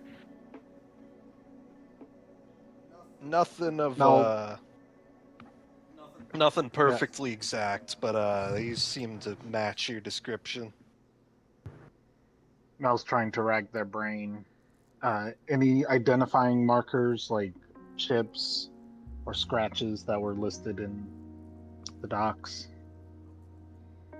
As you're inspecting each of these items, none of them seem to line up.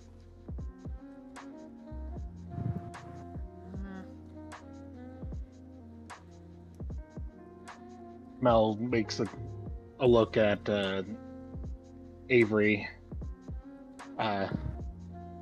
giving this sort of confirming my suspicions look. Avery just acknowledges with a shake of the head.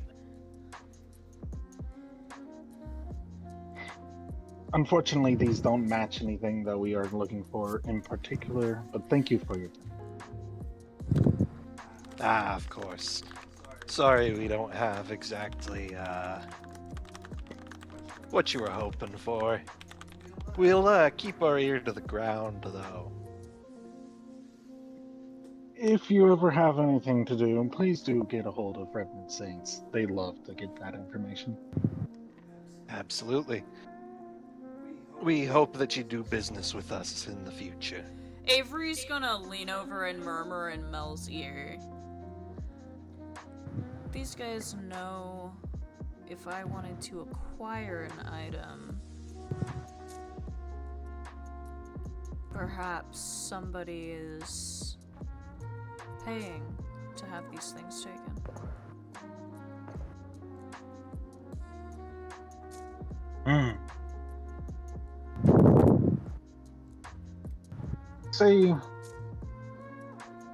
Say someone had a request for an item like this.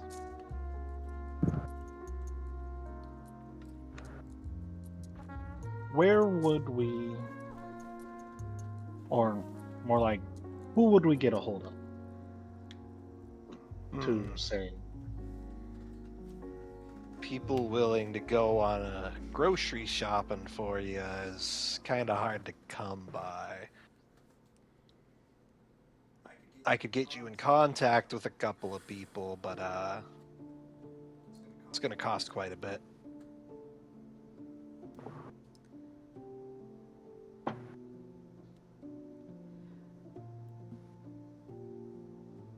Avery just shakes her head at Mel again. Mel goes, how about a trade? The man tilts his head and says, normally we don't do trade-ins, but I'd be willing to hear you out. This one I know that you've had and you needed in the past, so it's just a little funny juice. It's people talking.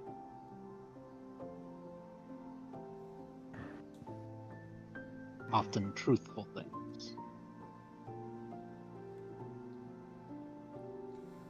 He kind of runs his tongue along his teeth, thinking for a moment. Think I've got somebody who'd be interested in acquiring something like that.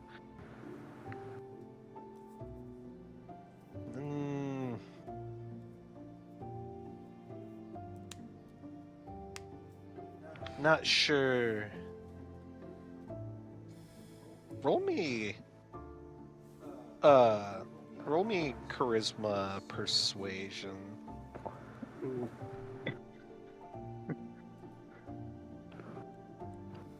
Can I use the black market Yeah. streetwise for that? Yeah, you can.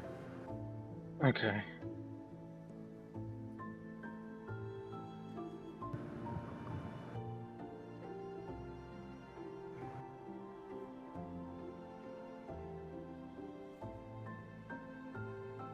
Sorry, I have to dig out my dice every time. You're good. Just because if I don't, I'll lose it. Uh-oh. Ah.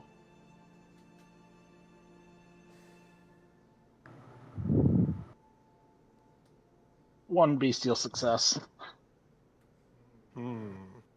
Okay.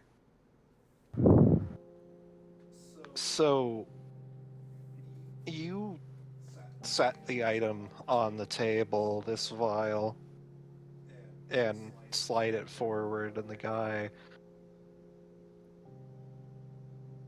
sits and contemplates. And he says, yeah, all right.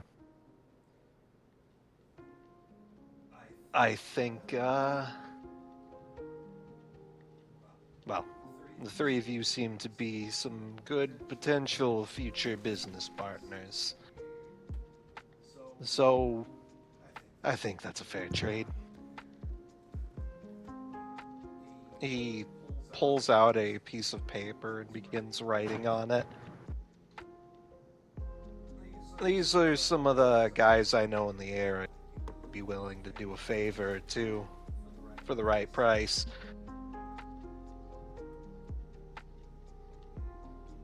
Got their numbers there. Just make sure that you use a disposable phone if you try and contact them.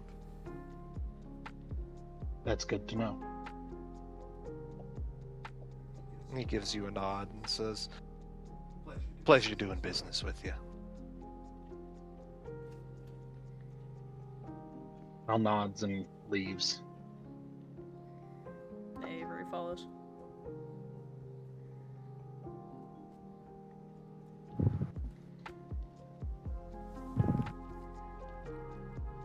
The three of you step back out into the night. Now, it's no guarantee that any of these people on this list will be your guy, but it's almost guaranteed they've run into him That was or my heard about thought. The problem is, what is going to cost to contact them? Is my worry. Contact is easy enough. Just Mel looks over at a payphone. Theoretically, we could swing this as doing them a favor. It eliminates competition, assuming that they're not the person we're looking for. Just don't ask me to convince him. I barely got away with that trade. No, I feel like Vanitas is really the one that's good with words, Avery says, giving Vanitas a look. I have my moments. I was letting you guys have your fun. Well, I'm Do glad your you were magic, enjoying it. magic man, she says, handing him the paper. Sorry, I was doing something. So, what did you want, Bonnie? Specifically? So, you guys have been given a couple of names of people who are willing to do acquisition. Individuals who are willing to steal specific items for a modest pay. You're being asked basically if you want to be the person who talks to them, to see if you can get information as to whether either one of these people are the guy you're looking for, or if they've interacted with the guy you're looking for. Oh, okay. Yeah, I can do that. And then you're looking for. Actually, I don't remember if I was. I don't know if I wasn't paying attention, but who was that? What'd you say? Oh, I said I don't remember if I was probably. Oh wait, my brain is not working right now, functioning. I don't remember if I was spacing out, but who exactly are you looking for again? Sorry. So, specifically, Avery has been trying to figure out who this strange, mysterious figure she ran into the previous night was. Ah. And the trail of information that you've gotten so far is that there is some mysterious figure out in the national park that she lives in, who has been robbing and stealing jewelry, food, and camping supplies from people. Okay. Okay. Here, let me. I'm just writing this down. All good.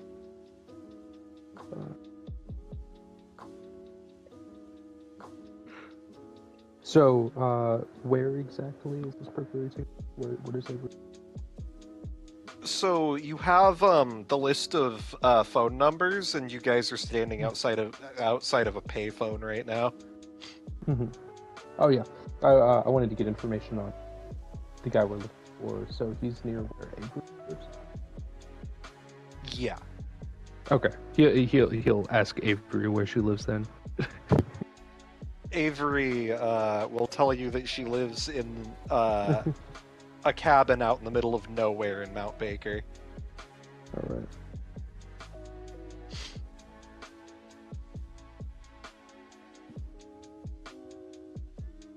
Oh, she is not going to give you an exact location, though.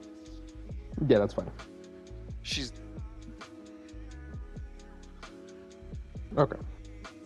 Yeah, he'll go down the list. He'll start at the top, and he will input the phone.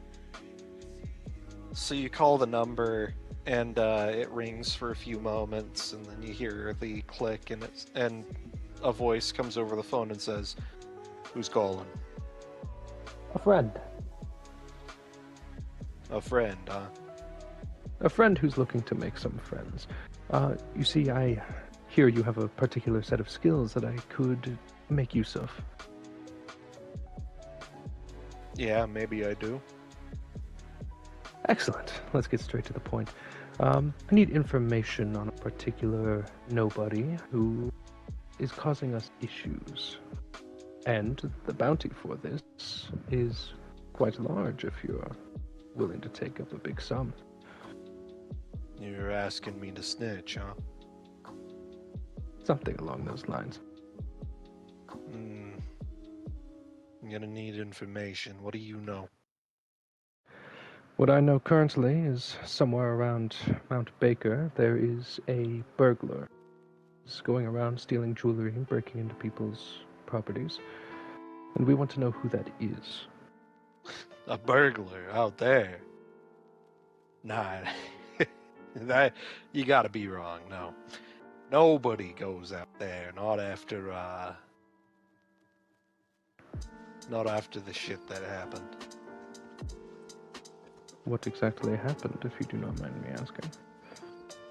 Well, a couple of us, couple of guys went missing.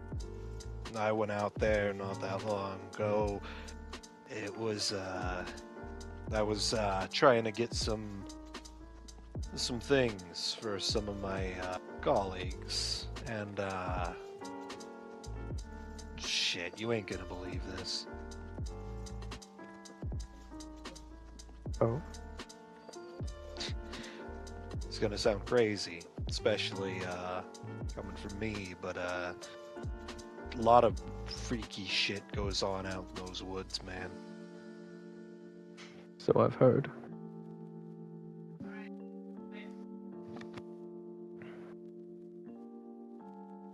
Yeah, some of the guys keep talking about some witch out in the woods.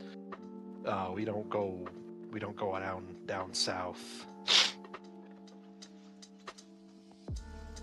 Fucking creepy shit down that way. But that wasn't the thing that really got me to on that. See, normally stay away from the mountain itself. You're fine. Just don't go down there at night. Everything's usually dandy. But lately there's been something not human out by the trails. I mean, the fucker was huge. I'm talking like 9 feet tall. Moved like a fucking cartoon character, you know, like all wobbly and fucking rubbery and shit.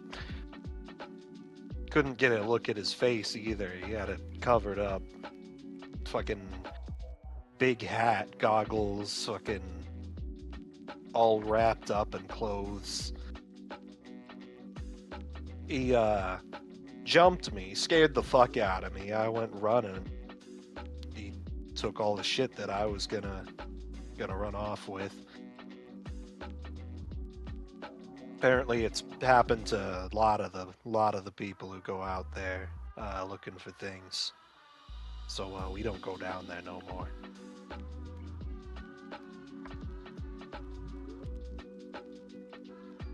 See.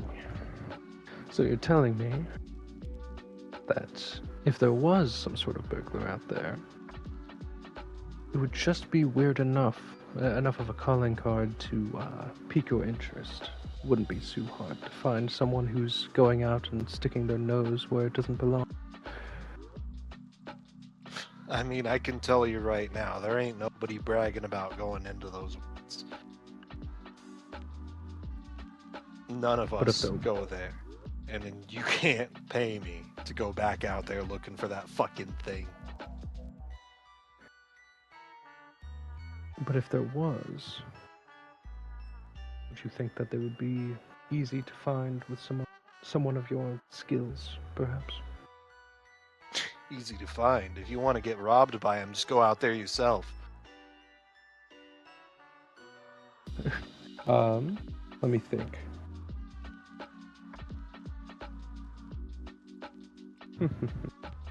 What would be, I'm gonna pay this guy a lot of money. How does 20 grand sound? Make me a charisma or manipulation persuasion. Alright. Alright. Difficulty 6. All right. Is it all of those or just 2 of them? 2 of them. So it's Okay. charisma or manipulation, and then persuasion. Oh, okay.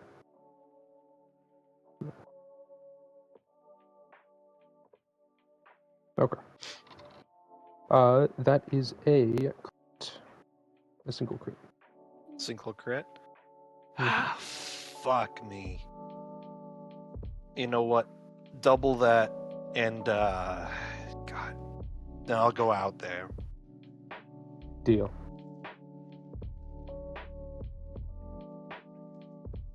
You gonna jump him? He turns over and looks at Avery, and then turns back to the phone booth. Yeah, I think we will. All right. Meet me down by trail 678. We're gonna head down to Dead Horse Creek. That's where I saw that thing. Very well. See you then.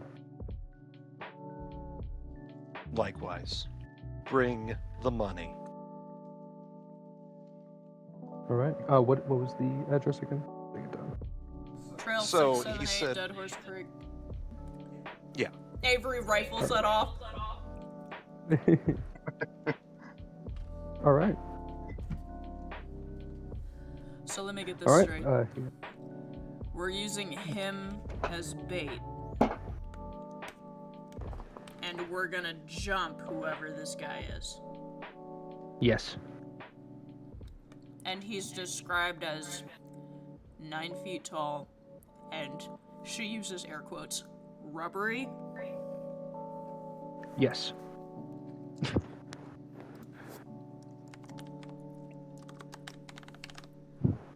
You got any idea what that means? Not a single clue. Outstanding.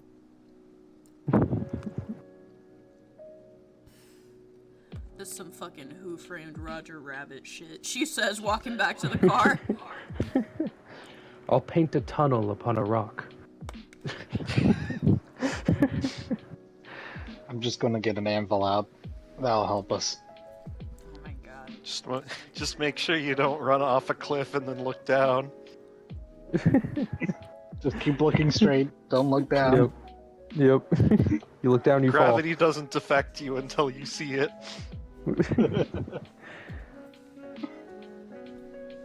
Is there any other places you guys need to go?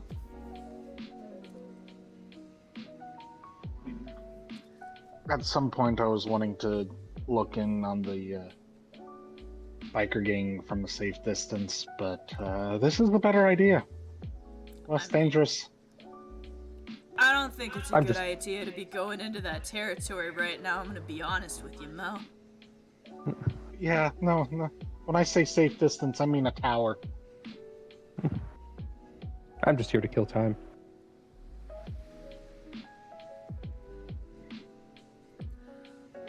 I'm just here to kill, Avery says, getting into the car. Hey! You know, maybe me and you really can get along. She gives you an emphatic middle finger. He gives 2. With a smile on his face. Mel is not liking where this line of dialogue is going. He just sort of shrugs and turtles up.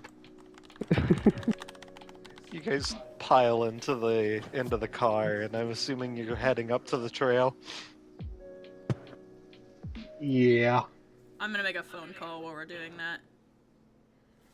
All right. Who are you calling? My wife.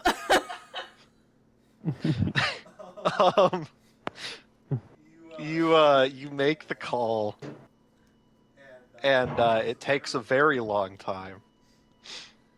But you hear the beep, and then from a very far distance, hello? Aradia? Avery, there's I don't You hear a bunch of beeping noises. Oh my I don't God. understand how this thing works. Ugh. Radia, I'm bringing some friends. We might need some assistance.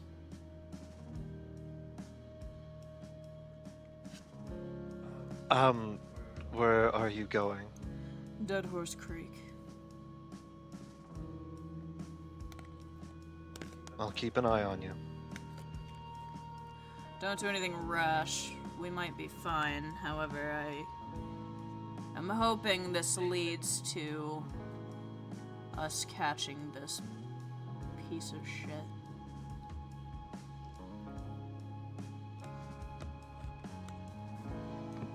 Understood. How do I... You hear more beeping? Avery hangs up for her.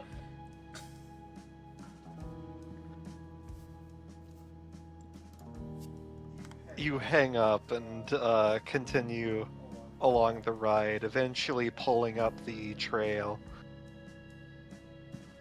driving through the darkened forest, and coming upon, you see another vehicle parked, the light still on, sitting on the side of the trail towards the end of Trail 678.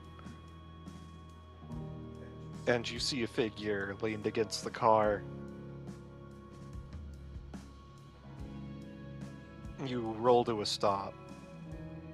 I believe Vanitas should do the talking, but I think he's distracted right now. This guy's supposed to be here, right? I don't fucking know. I didn't really get the guy's name. I didn't I either. mean, if you need me to make him disappear, Sit down, Sebastian. I'll handle this. fine. Do we at least have the money? Vanitas Yeah. always has money. What do you mean? Vanitas just like pulls a briefcase out from under one of the seats, and then sets it in front of you. Do you have these apportioned out to specific specific amounts of money? Every seat has a different amount under it. He's got like a briefcase under every single seat with a different amount.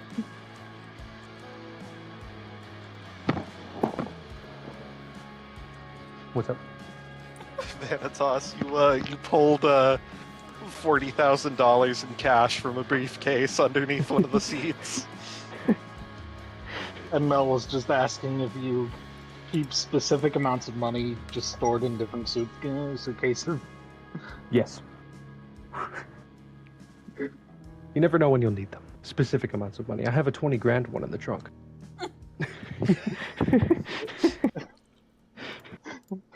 Mel's eye just twitches. Why did I spend 10 years in medical school? Become.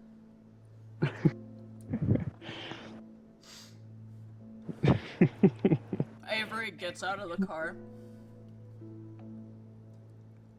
The figure looks up and says, "Where's the cash?" Vanitas pulls out the suitcase and unclicks it, opening it. He reaches out to take it.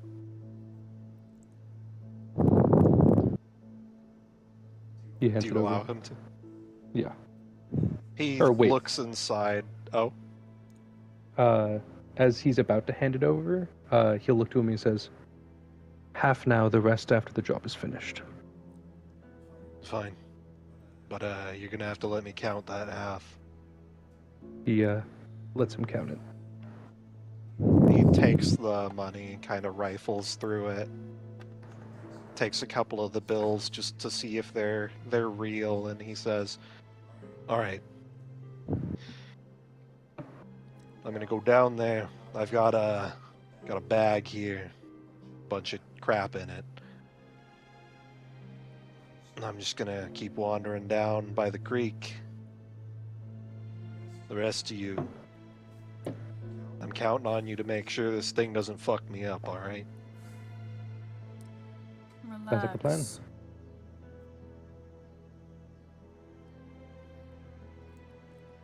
There are All right. far scarier things here than the thing we're after. I'll take your word for it. You should. Avery's gonna walk away from them a little bit and grab her radio that she keeps on her.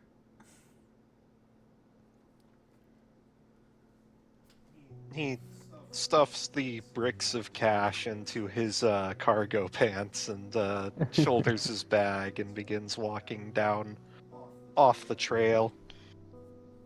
Mel's going to check the trunk.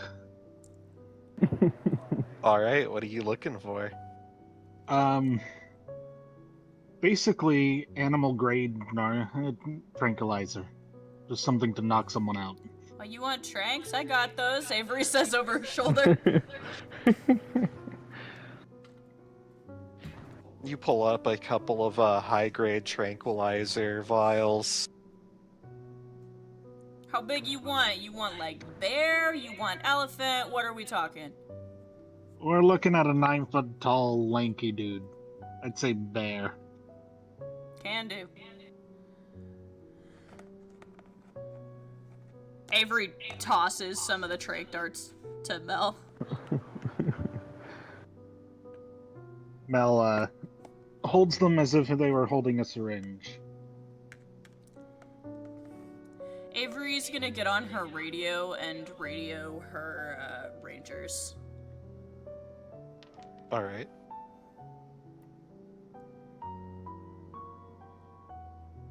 Does Avery have a badge or a call sign? Yeah. It's that depends on what you want your call sign to be. Fuck, I don't even know. I'm just realizing we didn't discuss that. I don't remember if you came up with one or not.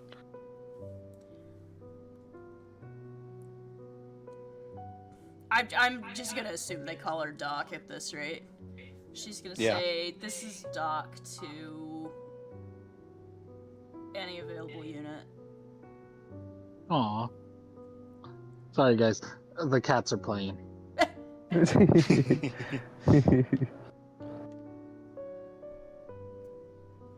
Mel's just staring at a couple of stray cats playing in the middle of the road.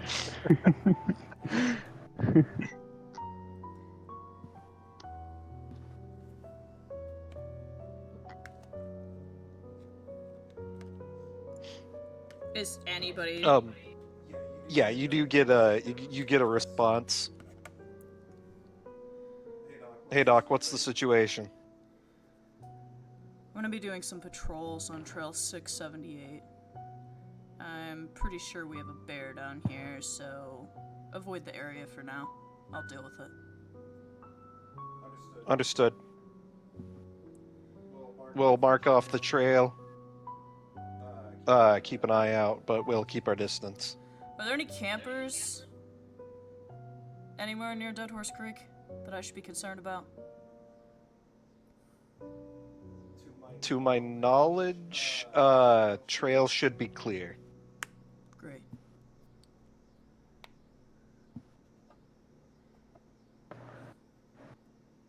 Avery's gonna unkey and walk back to the group. Alright, you guys begin following after the man. Mel's going to use their silence of death. Alright. The sound of your footsteps suddenly cease.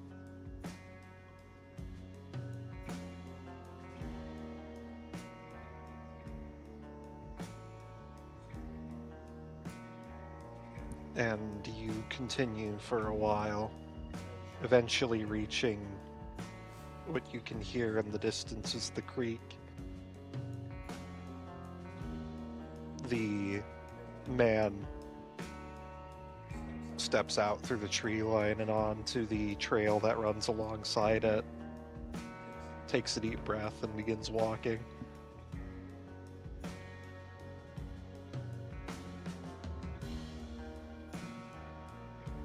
after about 2 minutes, you hear rustling in the trees.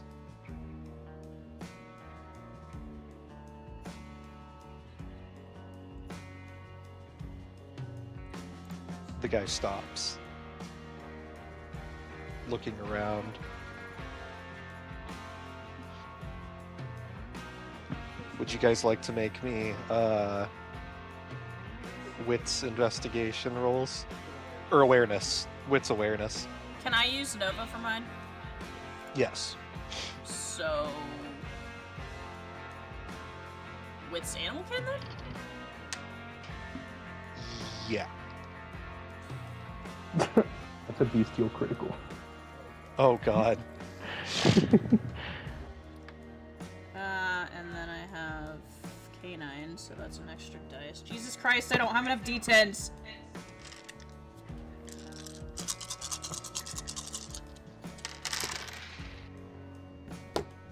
What's the check?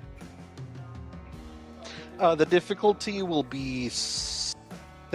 7? This is a very stealthy thing. 7. Where are you? You're 9. Ho ho!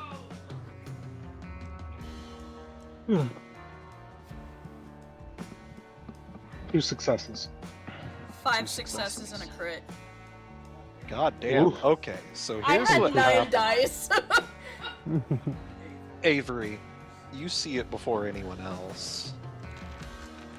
You are initially focused on the trail because surely this thing is going to come walking out any moment.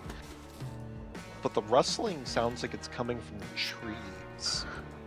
And as you look up, you see a dark figure slink down from one of the treetops, flattening on the ground before raising to its entire 9 feet tall height.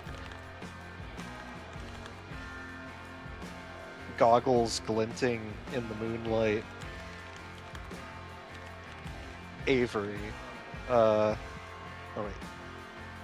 Mel, you notice the figure as it steps out from behind the tree line, walking in this very unusual, almost boneless manner. Guys, what if it's the gnomes in a Vanitas. trench coat? Vanitas. The movements of this creature are almost hypnotic. Beautiful Oh no. in their own way. No! You are transfixed as your clan bane is triggered. Oh God no. damn it. Oh, this is why we can't have nice things. I'm currently starstruck. I will not be helpful. I will not be helpful! The boneless movement, the floppiness of this creature is positively enchanting. Exotic, even.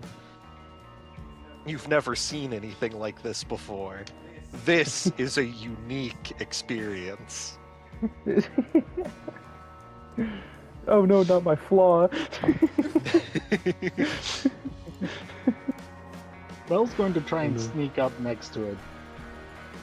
Okay, go ahead and make me dexterity stealth check. Oh boy.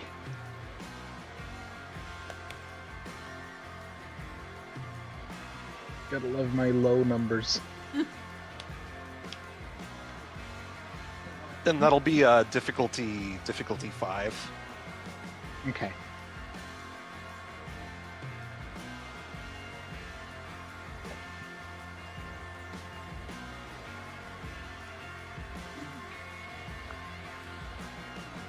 Oh. Oh no. Oh no. Bestial fail. Oh no. Critical success. Success. Okay. So the critical will cancel out the bestial failure, but that means that you have 1 success. Mm. As you sneak forward, you're you have to be really slow in order to try and keep yourself completely silent. I am completely silent. Yes. But you do have to worry about disturbing the earth around you, and as you do, continuing along, you get probably about halfway to this creature when suddenly a long tendril shoots out from its cloak and grabs onto the backpack of the guy. Oh, great. He flips around, frightened, and immediately undoes the backpack from his back and scrambles backwards. Holy fucking shit! And the figure is going to attempt to slink back up into the tree line. Ugh. What did the three of you do? I'm starstruck, so well, I guess not anymore. It's for the scene, I'm pretty sure. Okay. No, I was yeah, going to but I try don't and remember Avery and exactly Nova aren't what- letting that fly. Yeah? Yeah. Hang on. A desire for beauty overtakes the Toreador, and when in lesser surroundings they suffer. When they are within a setting they find less beautiful, they take a penalty. Right, yeah, you have agonizing empathy, correct? I believe so. Whenever their feeding causes aggravated oh wait, no. Oh, it's the compulsion. That's what went Yes. off, not the Yeah. pain. Yeah. The Yeah. compulsion. Utterly obsessed with a single thing, the Toreador cannot speak of anything but that object, be it a person, piece of work, blood splatter, or the sunrise itself. They cannot take their attention from it. Any other actions receive a 2 dice penalty. This Awesome. compulsion lasts until they can no longer perceive the object or the scene ends. So, you have to make actions which are non-harmful and involve the object. Otherwise, you take a 2 dice penalty, but you can still make actions at that penalty. Oh, okay. Also, you cannot speak about anything except for the object. Yes. Is the object still in view? Yes, it is currently Awesome. slinking off into the tree line right now. It's so grotesquely beautiful. Montage, shut the fuck up. Avery's gonna say as she lunges at it. What are Paul's you gonna trying to toss one of do, their bags. Avery? I'm trying to grapple that bitch. Alright, make me a, let's say dexterity athletics, or Nova dexterity is melee. also gonna try and grapple it. Alright, and make me an animal Dexterity. kin. Just a straight animal kin for Nova. Oh, hold on. So you said dexterity what for the first one? Either melee or I guess brawler athletics. So you said athletics is one of them. Yes. Okay. Avery's And roll. dexterity for your first one. Oh, great. What's the...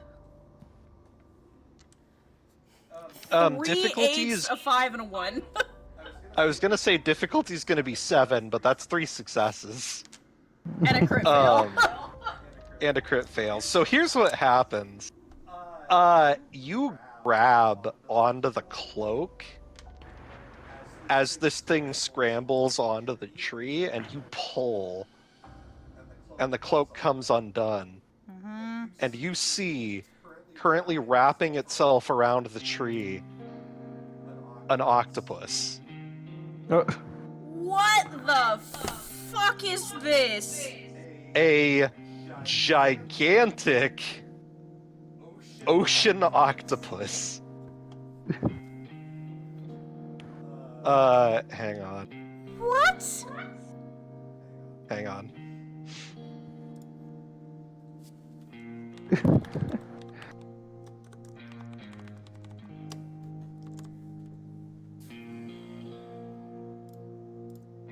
Hang on, I gotta bring the... Here we go.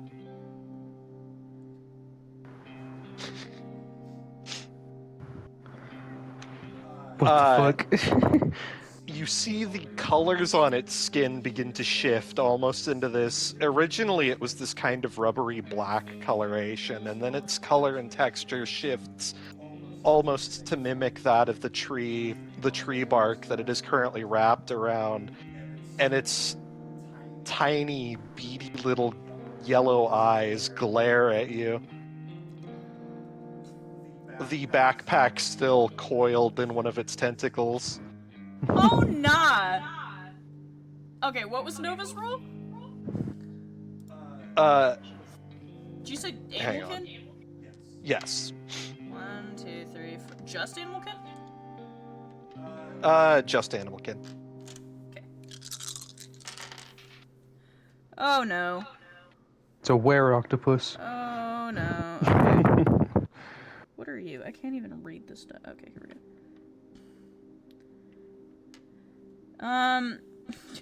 Crit success, bestial crit fail. Oh, so Nova, since it's Nova's roll, Nova's not gonna have to worry about the bestial. Oh, okay, then crit success, crit fail, a 6, a 3, and a 4. And then I rolled for the octopus. So, you know what? This is what happens because of the crit fail. Nova lunges at the octopus, and you hear the snap of a branch, and suddenly Nova stops running. And you see the octopus waving the branch back and forth, and then the octopus tosses the branch, and Nova goes running after it. What the fuck? Mel, what would you like to do? Can I try and just stab it with one of the tranquilizer darts? Absolutely. Make me, I think that would be, let's see, probably dexterity firearms. Okay. Don't get me wrong, this is the part where Mel is most difficult to succeed at stuff.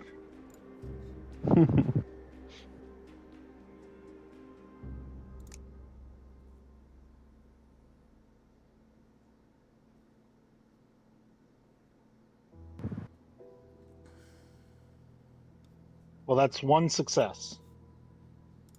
One success. Let's see what. Okay. So, you point the rifle, the tranquilizer dart gun at the octopus, and you're trying to aim center mass to try and get this tranquilizer to work in its maximum effectiveness. And as you pull the trigger, the octopus suddenly jolts around to the other side of the tree, but you see the dart lands at the tip of one of its tentacles. It grabs the tranquilizer with another and pulls it out, dropping it to the ground. And it begins to try and dart off into the woods. Before it gets too far, can I take an action? Yes, Vanitas, it is your turn. I want to chase after it, and I want to use awe. You want to use what? His ability awe. That's just. You keep It's cutting like out. self-censoring. Oh. He wants to use his ability awe. All right. Could you describe to me what awe does? Simple but solid. Once a vampire employs this power, those who are near him, him or her, either want to be closer to him or shudder in fear. And which effect are you going for? Closer to, and it is an immediate and intense attraction. Okay, let me roll something for this. Since this is not a human, it is not going to automatically fail. Mm-hmm. What's your What are the dots that you have in that discipline? That one is... I think that's presence. Yeah, I have 1 dot in that discipline. Okay. Let's see what he rolls. Oof. Okay, so, the creature is trying to rush off, but you notice, as you exude this supernatural air of just majesty, you see that it starts to slow down a bit. Its eyes begin to transfix on you. It is continuing to try and move away from you, but it is slowed down considerably. Do not fear. And also the you see that the dude who you were using as bait begins to walk towards you. Oh god. We're gonna have to wipe his memory, aren't we? Or hire Don't worry about it. Yeah. I mean, he doesn't know I'm a vampire. Just intensely attracted to He grabs your shoulders and hides behind you, and he says, "You gotta help me, man. You're big and strong. I know you can do it." Stay back. I got this. Quick question, did Sebastian come down here with us? That's a good question. Did you guys ask him to?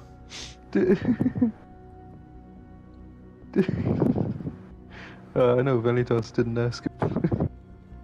My man's just hanging out at the car at this rate. Yeah, I usually just have him on standby. Sitting in the car, like drumming his fingers on the wheel, listening to music. He's watching the cats fight in the parking lot. I thought he would be standing just outside the door, like he's got the door open, listening to music play, and he's just got this big red. He's like chewing on a fucking Subway sandwich. My man's always got a grinder on him, I don't know. Yeah. Is it a meatball sub? Yes. Good. So the octopus is continuing off into the forest. It is not at the point of absolute blinding speed that it was before, though. So you guys are able to keep up with it. And as you guys are sprinting after it, it eventually comes up to the trailhead, where you guys were originally. And as it dashes across the road, you see. No. It darts past it darts past Sebastian. And as it does, the sandwich is snatched from his hands. No! And he yells, "My fucking sandwich!" What the fuck is that thing? Get it! You see him like desperately run and like try and reach into his pocket. He pulls out his fucking side piece and he starts fucking blasting. Oh my god, Sebastian. He starts screaming and emptying his fucking gun in the direction of the octopus. Not a single shot hits. And as a matter of fact, as he's like fucking unloading, you just see a squirrel fall from one of the trees. God fucking damn it! I was going to run up right next to Sebastian and point the rifle and try and aim again. The Benny Hill theme song is playing in the background as everybody chases after an octopus with a bag and a sandwich. Go ahead and make me another attack.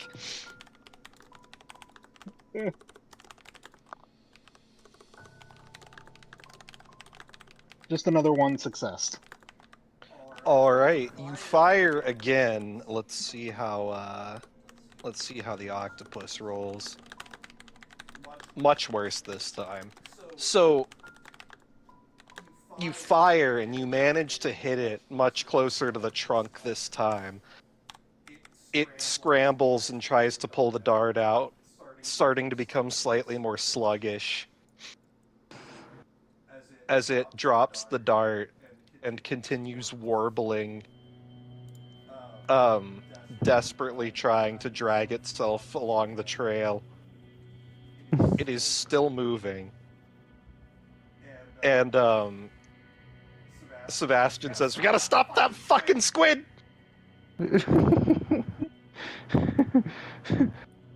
Vanitas At least points you at the got car. the author part, right?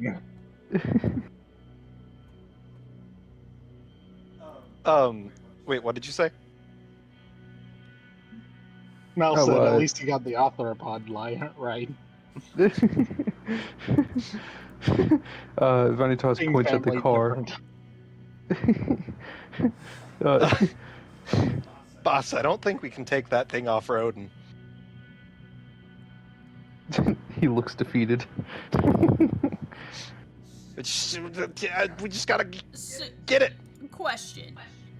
Yeah. Is this... This is an octopus. This is a regular octopus. It's Albeit much rather larger large. than any octopus you've ever seen, but it is an octopus. Can I use Song of Serenity on it? Make me a roll. Of what? So what's your Song of Serenity is, It soothes a cannibalism, creature right? and makes them docile. It's a power. Let's see. Here, I've got it here. Soothe a creature, making them docile. Can pull vampires from frenzy, and that is an animalism. So go ahead and... Here, let me make a roll for it. And this is going to be slightly easier due to the fact that it has been attacked. Okay, you try to psychically reach out to this thing, trying to soothe its panicked state, but it is not interested in listening to you. It is continuing to try and go further into the forest. Do you keep after it? Yeah. As you guys continue on, you eventually reach a ridge, a sort of cliff area, where the mountainous region becomes more apparent, and the octopus scurries towards what appears to be a small pass, a kind of divide in the rocks.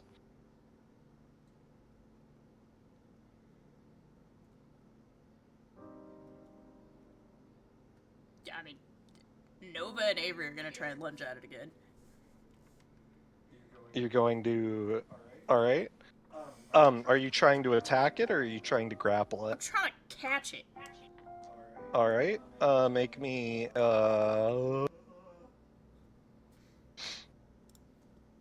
probably Dex Athletics again, or Strength Athletics, whichever one you want to do.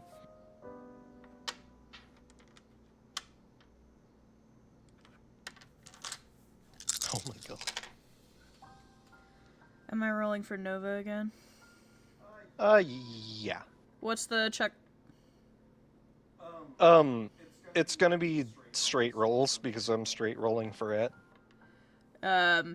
5, 3, 6, 8, 9. Alright, you try to grab it, but it's too slippery, and it pulls itself further into the pass. What about Nova? Nova, here, I can roll for Nova.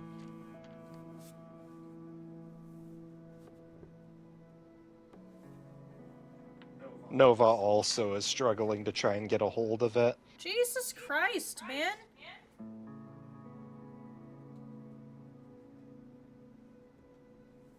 He's a slippery little fucker. He really is! Yeah. This is an octopus. They are He's slippery been little fuckers. shot with 2 tranks! Slippery little fucker.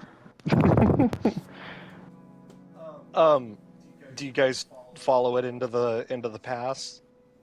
Yes.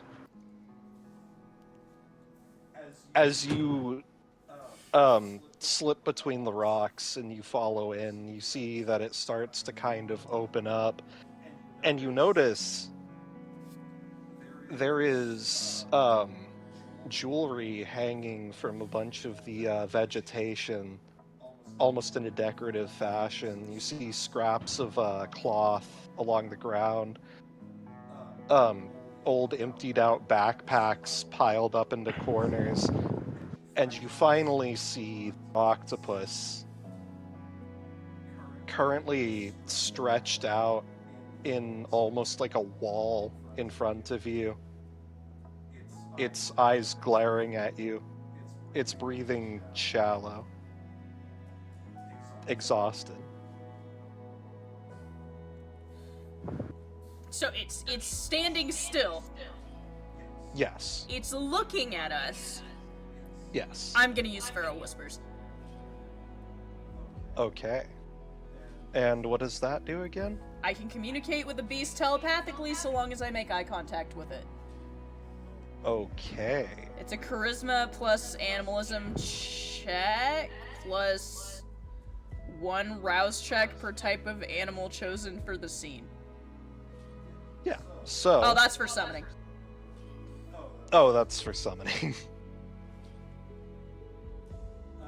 So go ahead and make me the charisma plus animalism. Charisma. Your animalism is going to be 3 because of your dots. Animalism.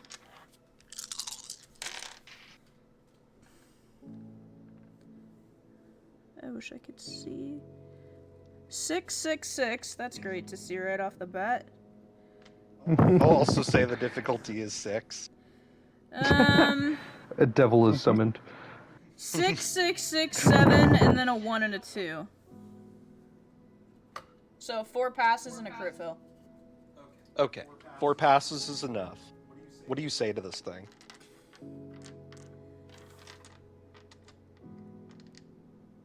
Just calm down and tell me what's going on.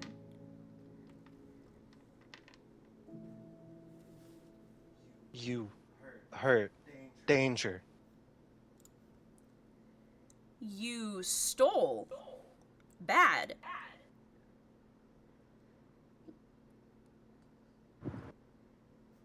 Theft.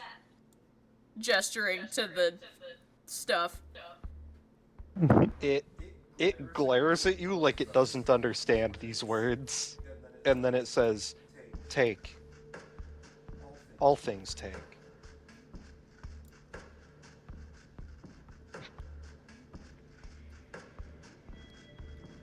So if I take...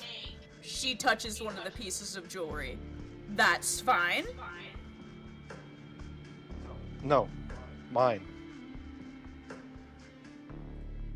This was someone else's. Mine now. But if I take... She takes it off the branch. Mine now. I stop. Stop you. Why? I need. Why? It creeps backwards almost defensively, keeping its body as large as possible, trying to obfuscate whatever's behind it.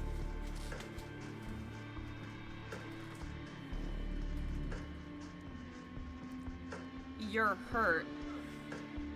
I fix.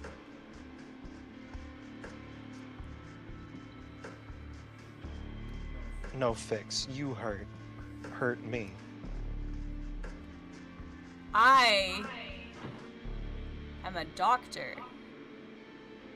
I fix animals.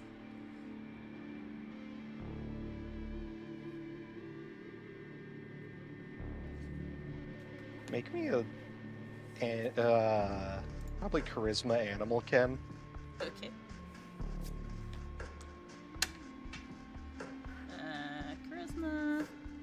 Animal kin.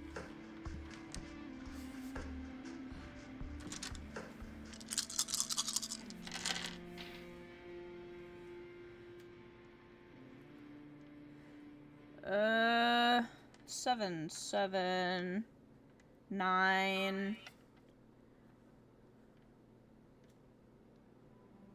7. So, crit fail. What is the pass? Difficulty would be 6. Okay, so I have 4 passes, a crit fail, and 2 non-passes. Alright. It kind of shrinks a bit,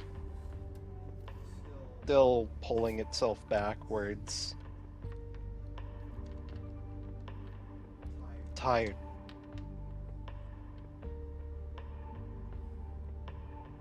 Yeah.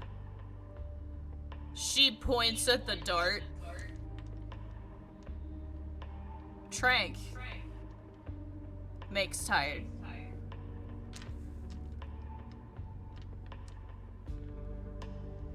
No hurt. Please. No hurt? She puts her hands up. Doctor, fix. No hurt. The octopus slowly slinks down, and you can see curled up in the rocks above where it was guarding. You see about four tiny octopi.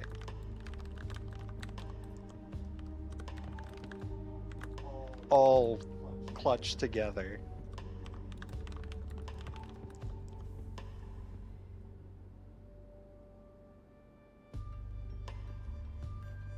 The octopus descends to the ground in front of you.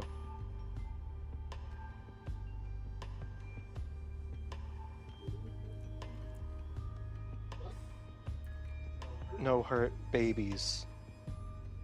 Or I hurt you. Relax. She puts the piece of jewelry she picked up back on the branch. Vanitas is in absolute awe right now. He's looking at them like they're adorable kittens.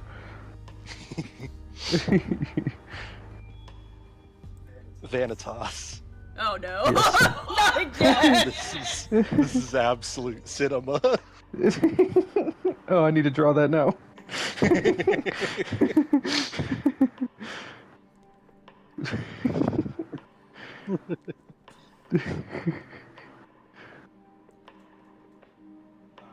The octopus is in front of you. What do you do? Avery's gonna move down and take the trank out of it. You pull the tranquilizer dart from the trunk of its leg.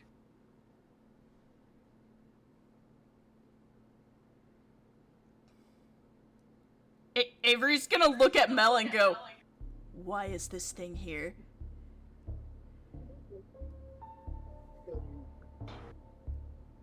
Where?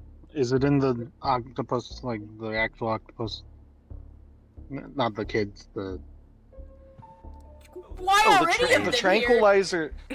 The question was why are they here? As in why is there an octopus in the fucking forest? Oh.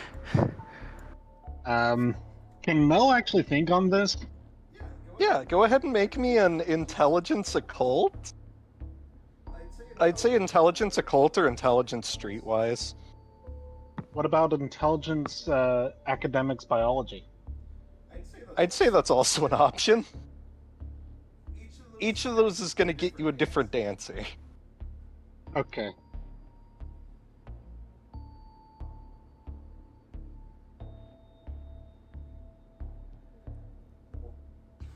Let's see. Digging out the die.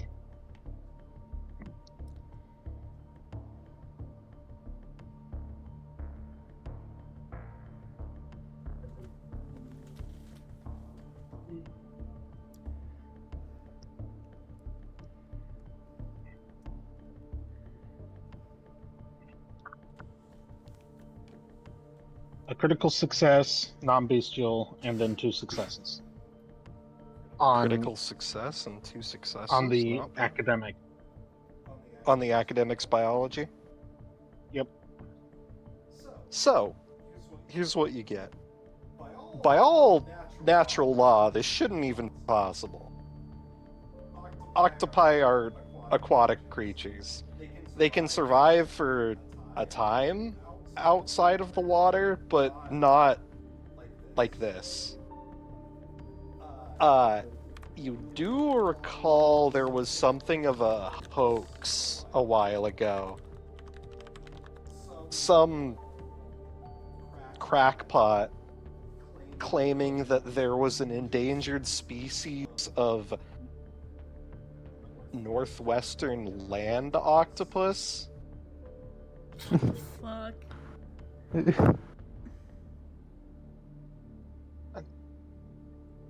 Mel must have, out of academic curiosity, read the land octopus Yeah, files. there was a website created by a supposed wildlife preservation group that was claiming that the rapid deforestation of the north was causing the loss of habitat for the forest octopus.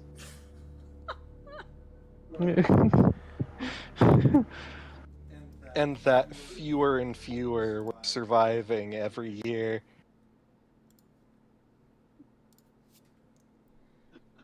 Apparently, this is not a crackpot theory or a joke. It is in fact Mel not does the rage whole bait. "I'll be damned." It in fact was not biologist rage bait.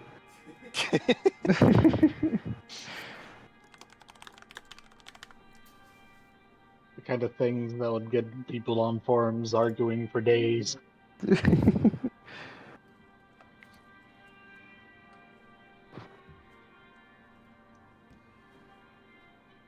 That's a forest octopus. I don't know how that exists. It shouldn't. There were a few papers Avery on it. says. There were a few papers on it that I read out of curiosity, morbidly. What? Avery rubs at her temples.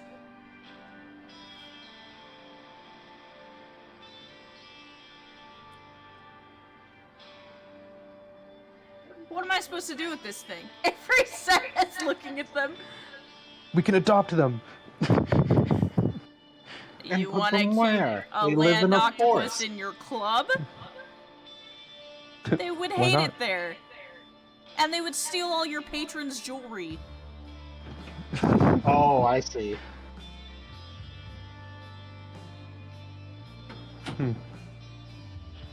They can have it.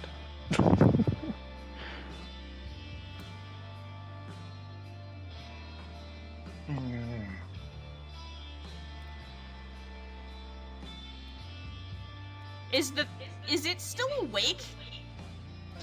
You can see that its piercing yellow eyes have begun to close. Great. Well, we can move it somewhere more isolated where it won't steal every single item in the vicinity. We could inform someone about it, No. and therefore, yeah, that seems like a bad one. We could just keep an eye on it, make sure it doesn't do anything too heinous. This place is not safe for it. And furthermore, I don't think I can just let it weigh on my conscience that this thing is robbing everybody in sight. I wonder how it feels about greenhouses.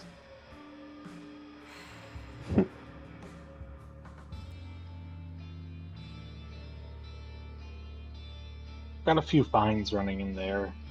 It'd have a good place to hobble up.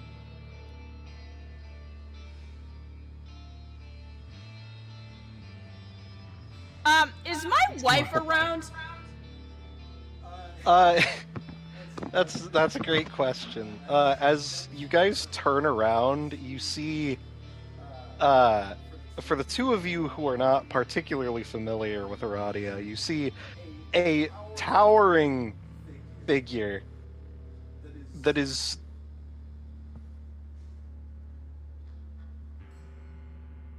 covered in bones, very large horn, and there are these piercing, glowing yellow eyes that are just staring at you from the darkness. Oh,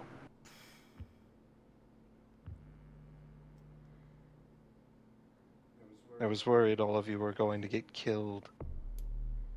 By this thing? Avery says, gesturing to the octopus. And she shrugs as she creeps forward from the darkness. I didn't even know any of these were left. Aradia, what are we gonna do with this thing? We can't leave it here. It's not safe. Not to mention its gestures to the jewelry, stealing everything in sight. They're like magpies. They like shiny things. Which is all fine and good until you have a plethora of police reports with zero answers. Somebody's gonna come hunting for this thing. There are poachers here, for God's sakes. And other things.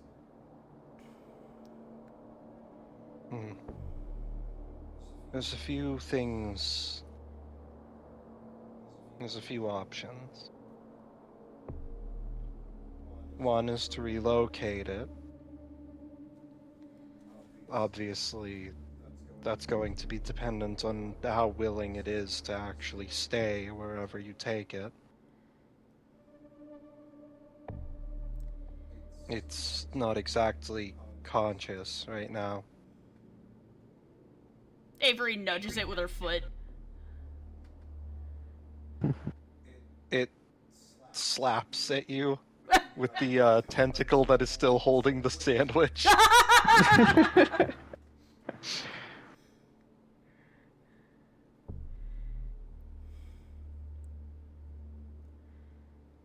Alternatively, if relocation isn't an option, attempting to render its behavior more cautious is an option. From there, there's two options. Either you train it, or you... She looks down at Nova. Do you want me to train this thing? Octopi are quite intelligent. That's what worries me. Nova, you can toss a couple of treats and she'll do whatever you tell her to. This is like gonna be trying to teach a toddler how to shoot a gun.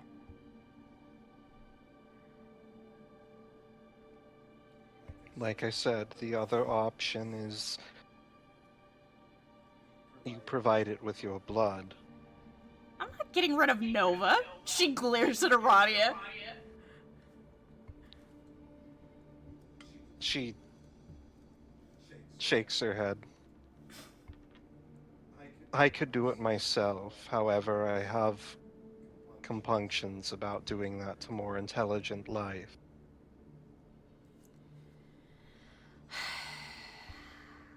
Do we have a place for it if I take it back home? Rubbing the bridge of her nose. You want it to live in the cabin? Not in the cabin. Near the cabin. That is an option. Oy. I'm sure that I can find a way to... Well, there are a few small caverns not too far from the cabin. So we put it in a cave and I train it. Great. Or you can kill it. Glaring at Aradia again. Do you see how cute those things are? They are adorable. I would be very sad if you killed them. Exactly. So that option is getting off the table immediately. Fuck it. Avery tries to pick the thing up. You heave it's like trying to pick up a trash bag full of water. Oh my lord. You try and heave it over your shoulders, and it is difficult, but you manage. And you can see the baby octopi all begin to descend from the wall and start crawling after you.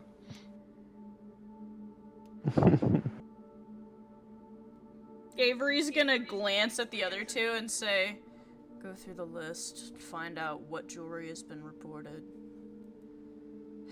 Make a pile of it. Anything else is coming with me. Vanitas gives a thumbs up. Avery's gonna haul this thing begrudgingly.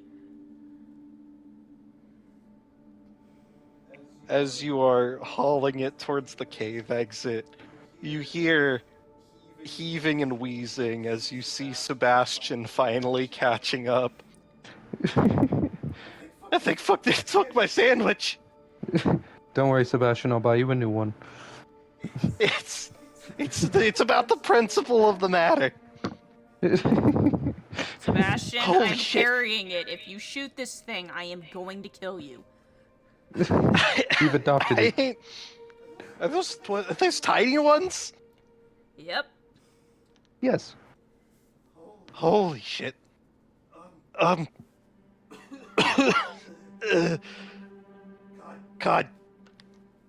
I don't know how you guys can run so fucking fast. Well, you know. Right, yeah, you don't even gotta breathe. I'm gonna sit down for a minute.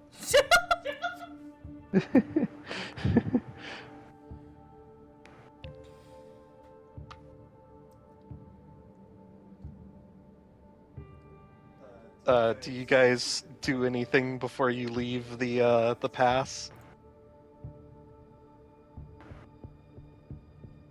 Not that I can Mel think is of. Mel is running Oh, the it's- inventory. Yeah, you're going through all the jewelry, picking out the things that match with the list. Yeah. Vanitas will take a photo, the octopi, and he's going to put the photo away. He's going to paint it later. Mel is writing down some notes when they get a chance to sort of document the nesting patterns of a land octopus. Mel's about to make a phone call that's gonna change some guy's life for fucking ever. I knew it. Mel's about to get a fucking nature prize. Nobel Prize. The Nobel Prize for environmentalism. Yeah.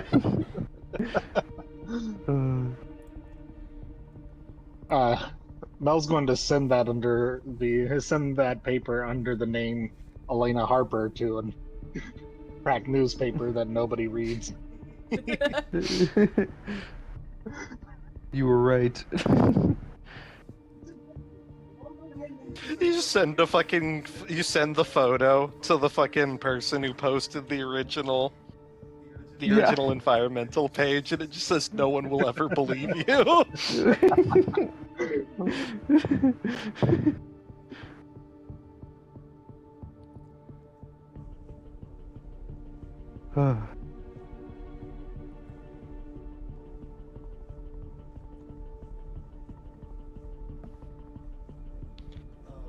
So you guys take inventory and head back to the car.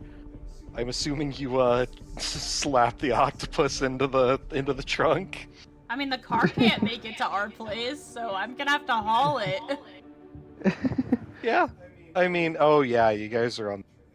I mean, Sebastian could probably get you guys closer. This is true. I He's a hell of a suppose driver. if he thinks he can get that closer on the trail, sure, why not? Yeah, it's a bit of a roundabout way, but I can get you guys at least a couple miles closer. Is the thief still, uh, thiefing? So the thief guy is currently sitting with his back to his car, staring at the into the distance with a look of he's seen something he shouldn't have. Oh, Come on, bud, you're gonna help. With the fucking octopus. Yep, she hands one of the small ones to him.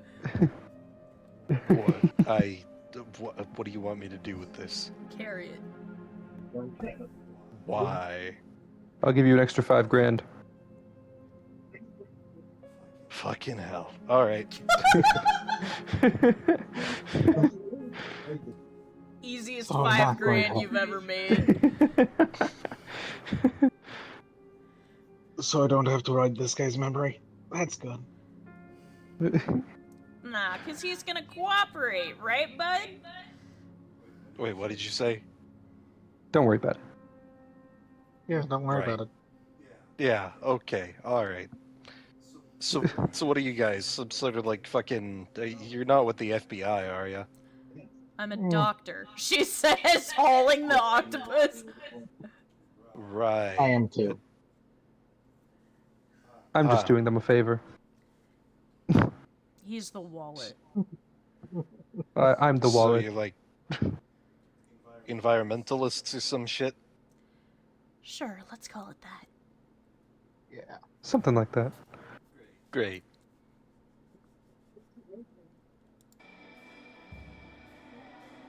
And hang on.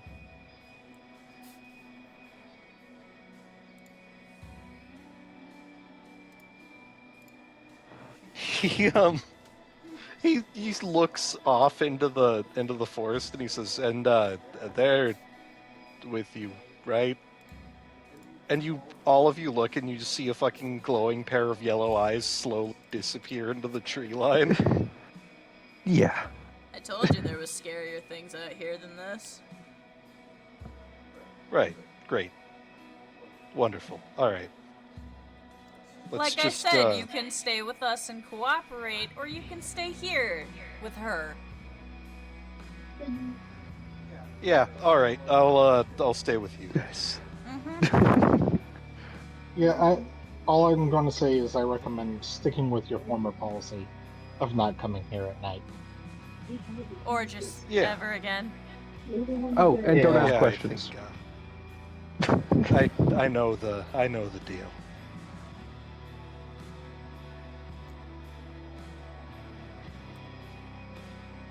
And you guys drive off back around the way towards the trail that leads to Avery's place. The whole time, the thief is just staring into the eyes of this baby octopus with a look of abject confusion. I really need art of the back of the limo with, like, everybody holding a baby octopus, or, like, a baby octopus doing something unhinged. Oh, yes. Oh yeah. Oh, yeah. Sebastian Here we go. grumbling about his sandwich up front. It was a good goddamn sandwich, man. It was a real good one. Sandwich will be missed. It was one of the better ones. One of the good ones. Fuck's sake, Sebastian, I'll make you another sandwich. Died too young. Taken before Sorry. its time. Oh my god. All right, Sebastian. We'll make a We'll have a funeral for you sandwich. Thank you, guys. I love you. You too, Sebastian. Eventually, you come to a stop at the end of the trail.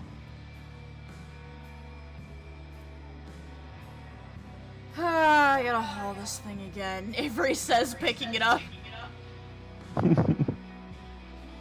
You once more manage to wrap this thing around you and heave it up.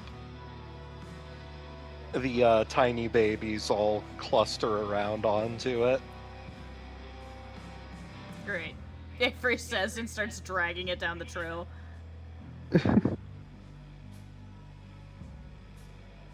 Do the rest of you follow? Sure. Yeah, sure. Avery hesitates. I can handle it. I appreciate the help. One of the tentacles just slaps on the ground. Just a slap. It's not safe any further, and you guys should probably dip. Well, all right. They will be I fine. have- You see Aradia standing right in front of you.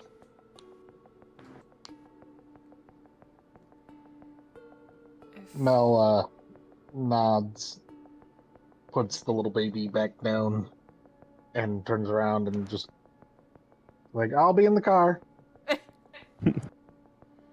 As will I. I'm holding soon. I'm holding an event soon. If you guys would like to join. Is this the Aradia movie looks night? down at you. It can be the movie night after the main event. Are there details to this unspecified event? Think about it like a meet and greet party. Oh god. Bring a mask. I have an octopus to train, Avery says, turning around. I should probably craft some poisons before this happens. Right. Sounds like a plan. Aradia reaches into her cloak and pulls out, she says, "Here, I should probably award you." And she walks up to both of you and waits for you to hold out your hands like your grandma giving out candy. He holds out his hand. You hold out your hand and she takes out a large claw and drops into your hand about a fistful of various teeth.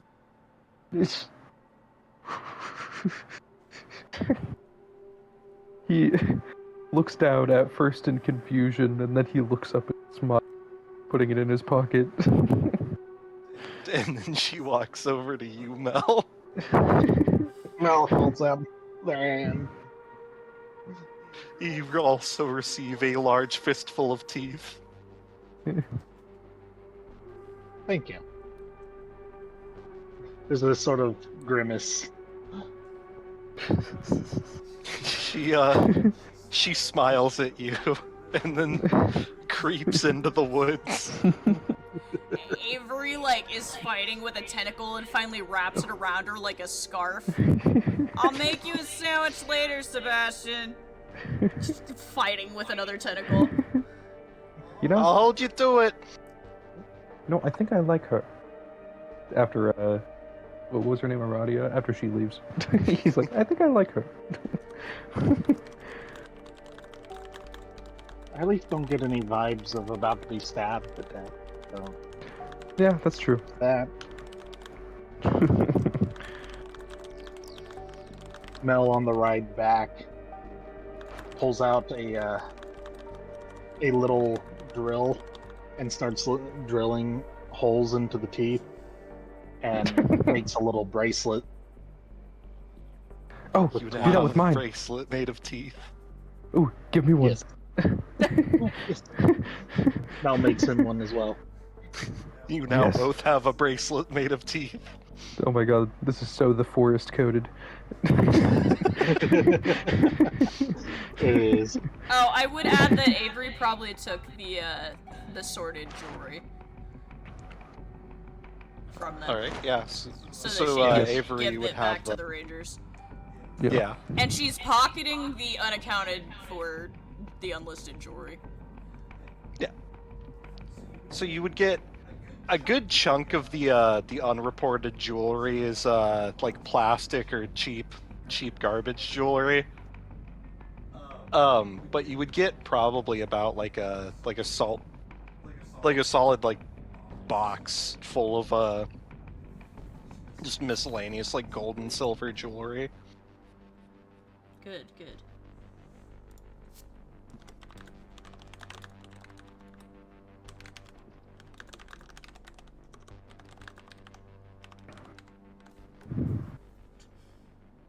Well, off to a cave I go.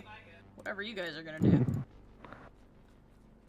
So as you drag your new friends to the cave, um, I'm assuming that the two of you head back to your homes. Yes. Yeah. All right. So I guess are Avery and Mel, are you two going to take Vanitas up on this offer? Yeah. Avery No, is Avery. indecisive. All right. Then Vanitas, I suppose. How would you like to prepare this event? I'm going to prepare with. He's going to start.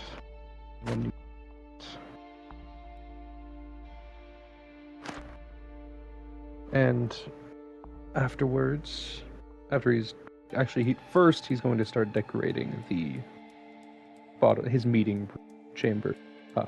He's going to decorate it as a sort of masquerade ball. And Mhm. towards the back, he will have another large. The long table has returned. All right. I'll let Mel do something. I'm going to prepare one last thing. Sure thing. Mel, how do you get ready to attend this gathering?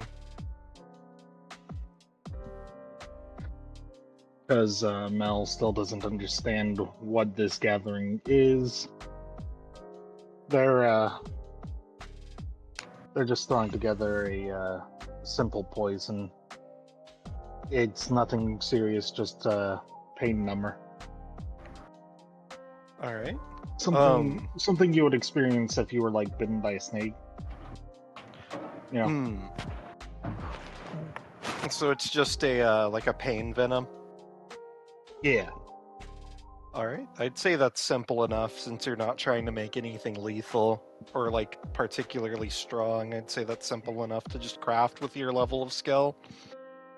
Okay.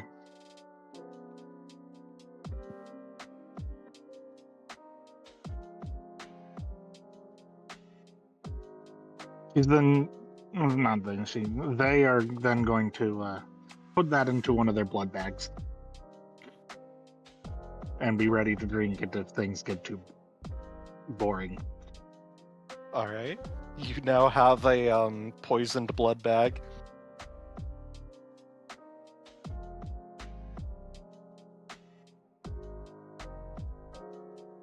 And if that's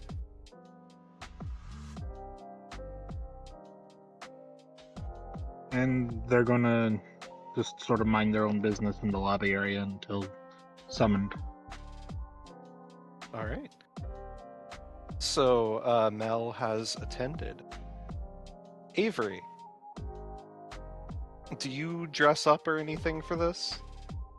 Absolutely not. She's wearing her black gear that she always wears.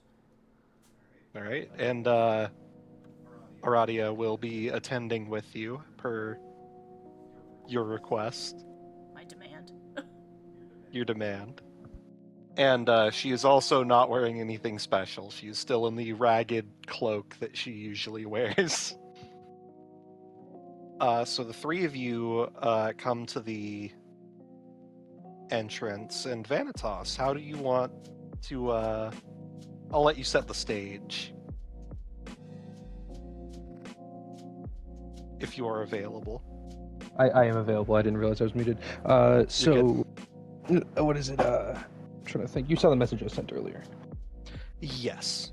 Yes. Is it acceptable to have vampires at this gathering? Absolutely, yes. Excellent. All right.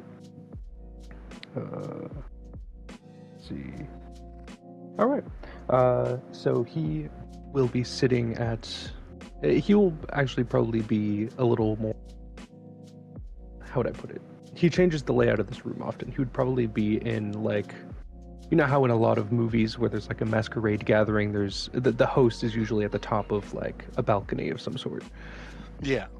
He'll be up there sitting in a chair waiting for all of the attendees to enter. The attendees pour in. Avery and Mel, you so come into this large, almost ball-esque room. And you can see Vanitas stanced up on the balcony up above.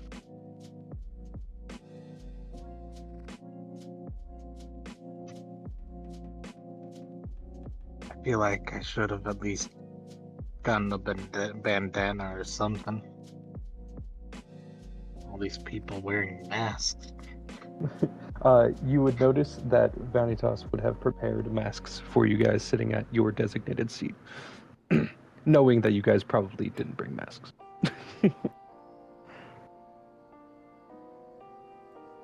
And Vanitas, what are the masks? Let's see. I'd say they can choose. I'll let them choose what it looks like. He'll probably have decorated them based on what he knows of them. Avery's is a black dog canine mask, obviously. Mel's is a full-on witch doctor's mask. Aradia's is Not witch probably made out of doctor's, bone. Plague doctor. Yeah, Aradia's plague doctor. Mm-hmm. And then Aradia's is a goat skull. All right.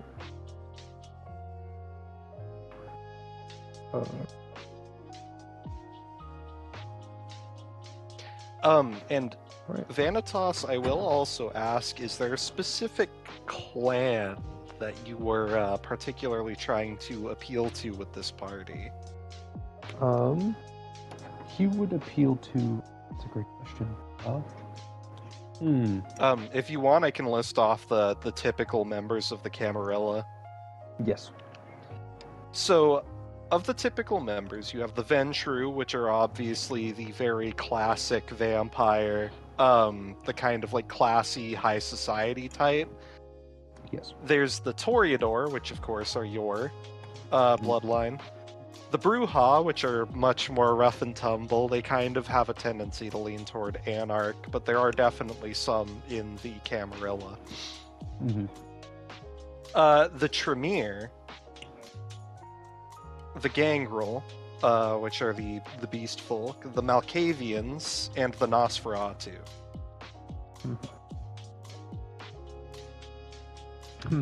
Would it be fine if he invites representatives from each one, excluding Avery's and Mel's? Absolutely. All right.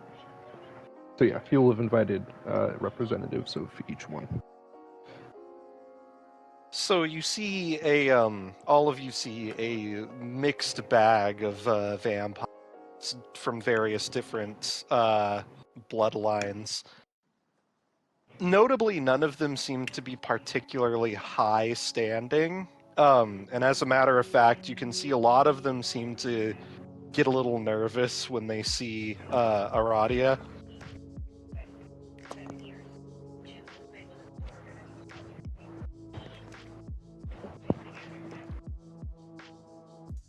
Not like in the they feel like they're under threat sense, but in the you're meeting with someone who is your superior kind of sense. Avery is being very defensive of Aradia and keeping close to her, and between her and pretty much everybody else if she can. Yeah, you've got a strong defensive stance, and you notice people are giving the two of you a wide berth. Good. Vanitas, the people have assembled. He will stand up from his chair and link a spoon on a glass of. The general chatter of the room dulls to a silence. Messes up. Alright. Sorry, one. You're good.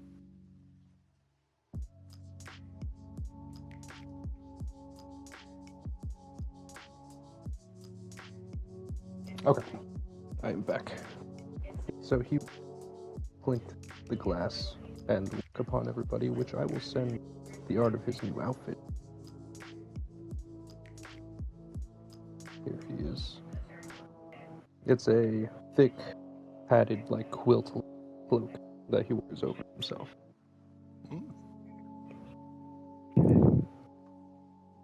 Waiting for everyone's attention, he will say, "Darlings, my kin, artists of death and desire, welcome.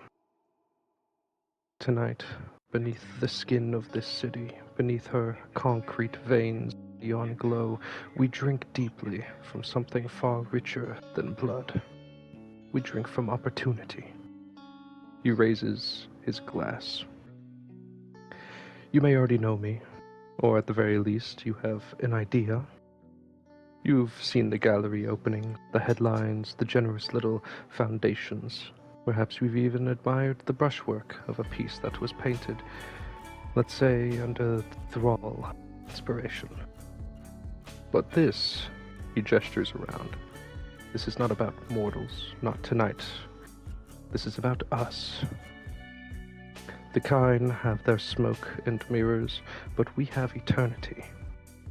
And what is eternity, if not a canvas, if not a business plan that never needs to end?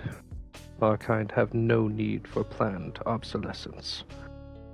He steps forward. Seattle is changing. So many kindred waste time squabbling over turf and title like rats in Armani. I say, why fight for scraps when we can feast? As above, so below is not just a nightclub. It is a sanctuary. It is a spectacle. It is an open artery into the beating heart of this city. Mortal elites line up to taste oblivion. Vampires drift in to whisper deals in dark corners. And I am but your host, your humble guide into decadence. He gestures subtly, and he has a spotlight highlight a few select kindred in the room. Probably being the Toreador representatives and his friends Mel and Avery. I offer you all both stage and spotlight. Invest in me not merely in coin, but in covenant.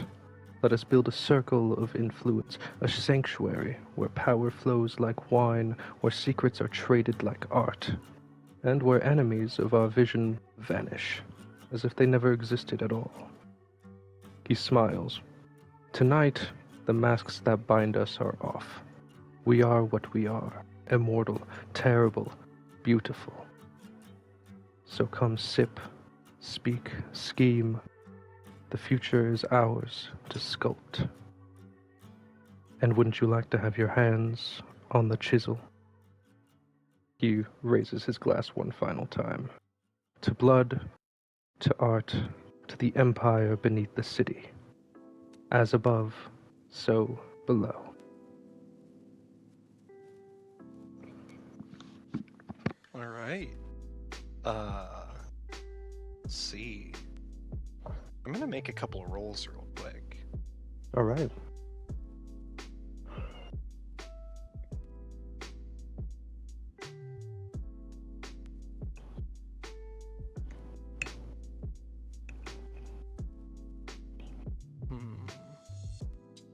Okay, so you notice that as you look across the gallery, all of these people, they seemed absolutely enraptured in your speech.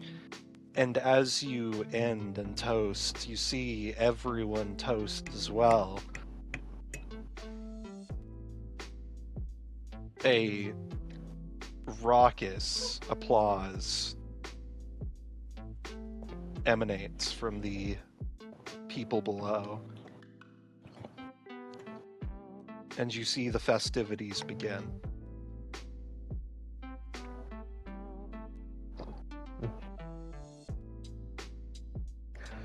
Vanitas will make his way down to the bottom level. You step down and you reach the main floor where the festivities are occurring.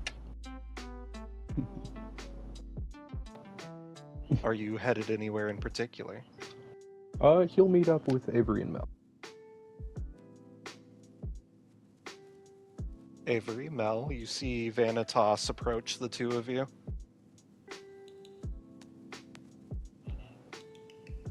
Notably, Mel did not toast or applaud, just standing there silently.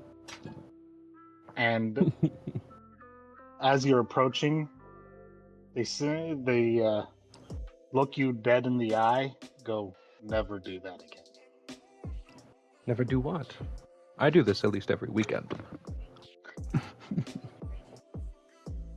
Bring attention to things that shouldn't be brought to attention. I see no reason why I can't build a few No. connections among our kind. Oh no, I'm not disagreeing with that. Just leave me out of it. If that is your wish.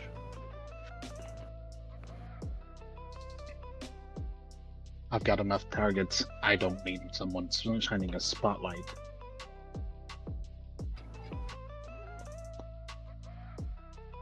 Very well.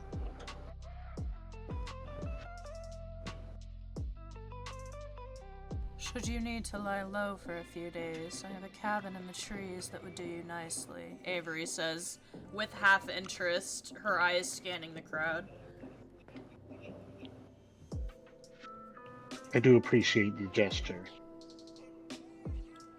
but I can't have that happening right now.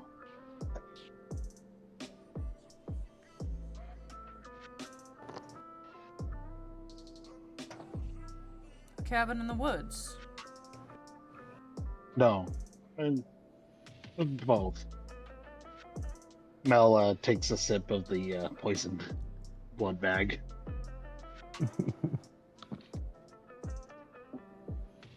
Stummy hurt.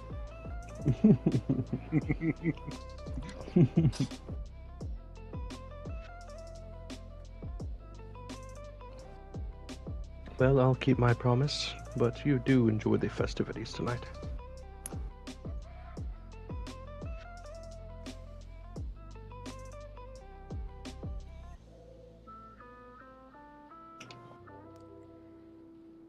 Avery is Mel's looking around for Chris.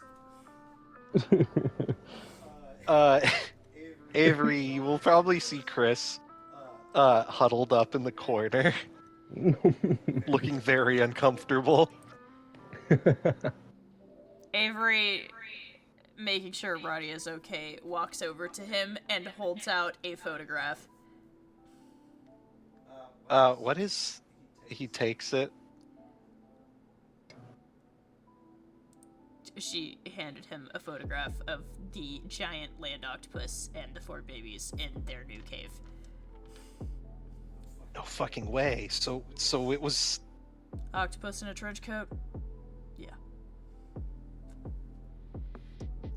I thought the Northwest tree octopus was a one of the most ridiculous myths in the entire world.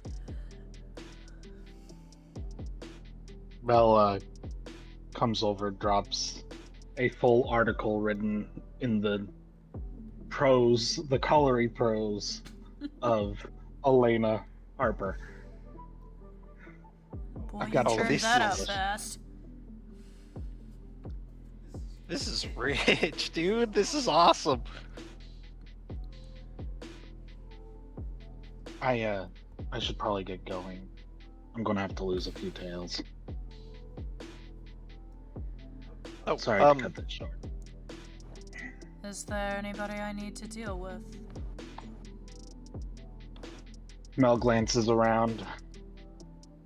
Not any that wouldn't cause a breach. I have no problem cracking a few skulls. Literally. Avery says, glancing away. Mel's looking very dead serious. Leave it to me for now. I am really curious as to what Mel is worried about. I know what Mel's worried about! I do not. I mean, Belle's just, a member of the La Sombra. Oh, yes, yes. Yeah. I mean, Um, Vanitas wouldn't have advertised that, and he gave him a mask, so he should mostly be fine. Yeah, but Mel is paranoid. Yeah, totally fair. Just say the Especially when word it if you comes to change your this mind. one specific thing. Chris holds up the article that you wrote, and he says, "Do you want me to publish this? This is great." Yes. I need to keep up the appearance of somebody being a journalist for the mask to work. Hell yeah. I'll work on a big publishing company name. Make it a small publishing company that does crackpot theories. We want this person to be as incredible as possible. Don't worry. I've got an idea.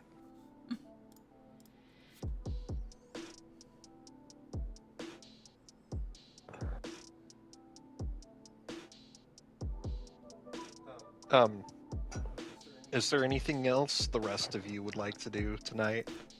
Vanitas was probably going to just meet with a few of the attendees to try to gain a contact. Yeah. You, get into conversations. There's a lot of people who want to talk with you. A good chunk of them are ghouls, individuals who are in the service of other vampires, and then you get a couple that are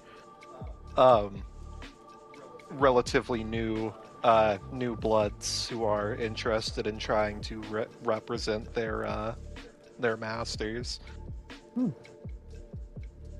Is there specifically anything that you want in terms of a contact, like a specific specialty that you're after? He specifically, I mean, I guess he technically has Chris as a contact, so I wouldn't say he needs a Nosferatu. I would say, what were the Ventru? That were the high society ones? Yeah. He would look into them as well as Toreador. Alright, so I would say if you're specifically interested in trying to get into, Camarilla society, Yeah. your best bet would be a Ventru contact. If you Yeah. wanted to get into kind of the, if you wanted to get more into the contacts of, like, the art world and the more esoteric stuff, then you'd go for the Toreador. All right. And then there's with the gangrels, are those the animalistic ones? Yes. Yeah. Wait, which one is Avery? Avery is a gangrel. Okay. So I'm not worried about that right now. I'm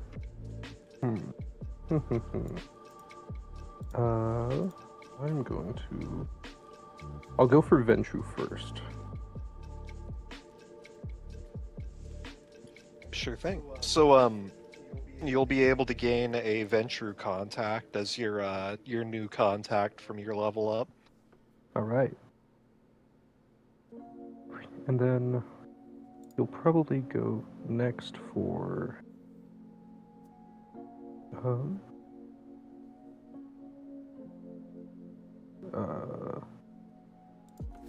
One sec. Okay. He'll probably go next for. Which ones are Tremere again?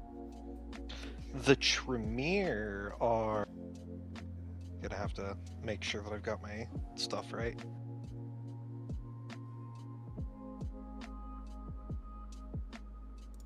Oh, they're the magic ones, I think.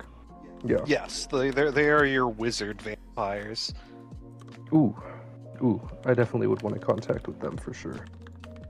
Sure thing. So you got two. You put 2 dots into contact for 2 major contacts. Yes. Okay, then- yeah. So you can have a contact in the Ventrue and a contact in the Camarilla, or the Alright. the Tremere. All right. We'll do that, and then I think there's could put another point. Are the Banu Hakim still Camarilla? Banu Hakim in the 90s?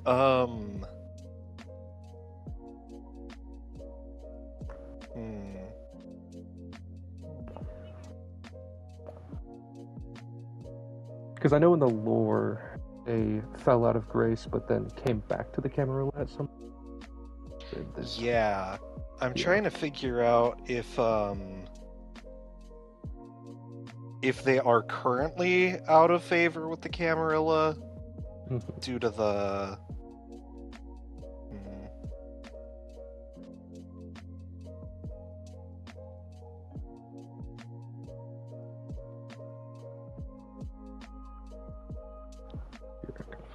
Oh, okay, here we go.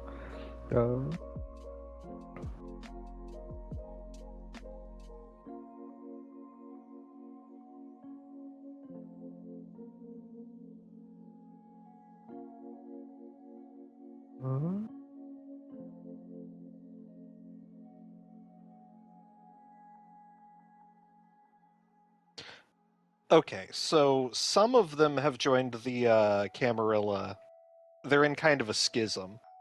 Yes, yeah, the But you would be able to get into SON, contact with the loyalist, the Camarilla loyalists within the Banu Hakim if you wanted.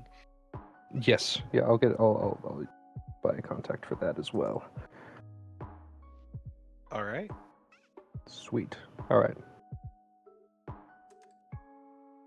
And then is there anything else you guys would like to do tonight?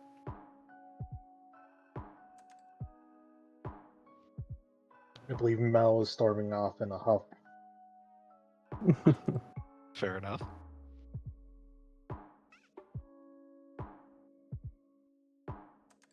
Avery, do you have any final objectives? Avery's got an octopus to train. Fair enough.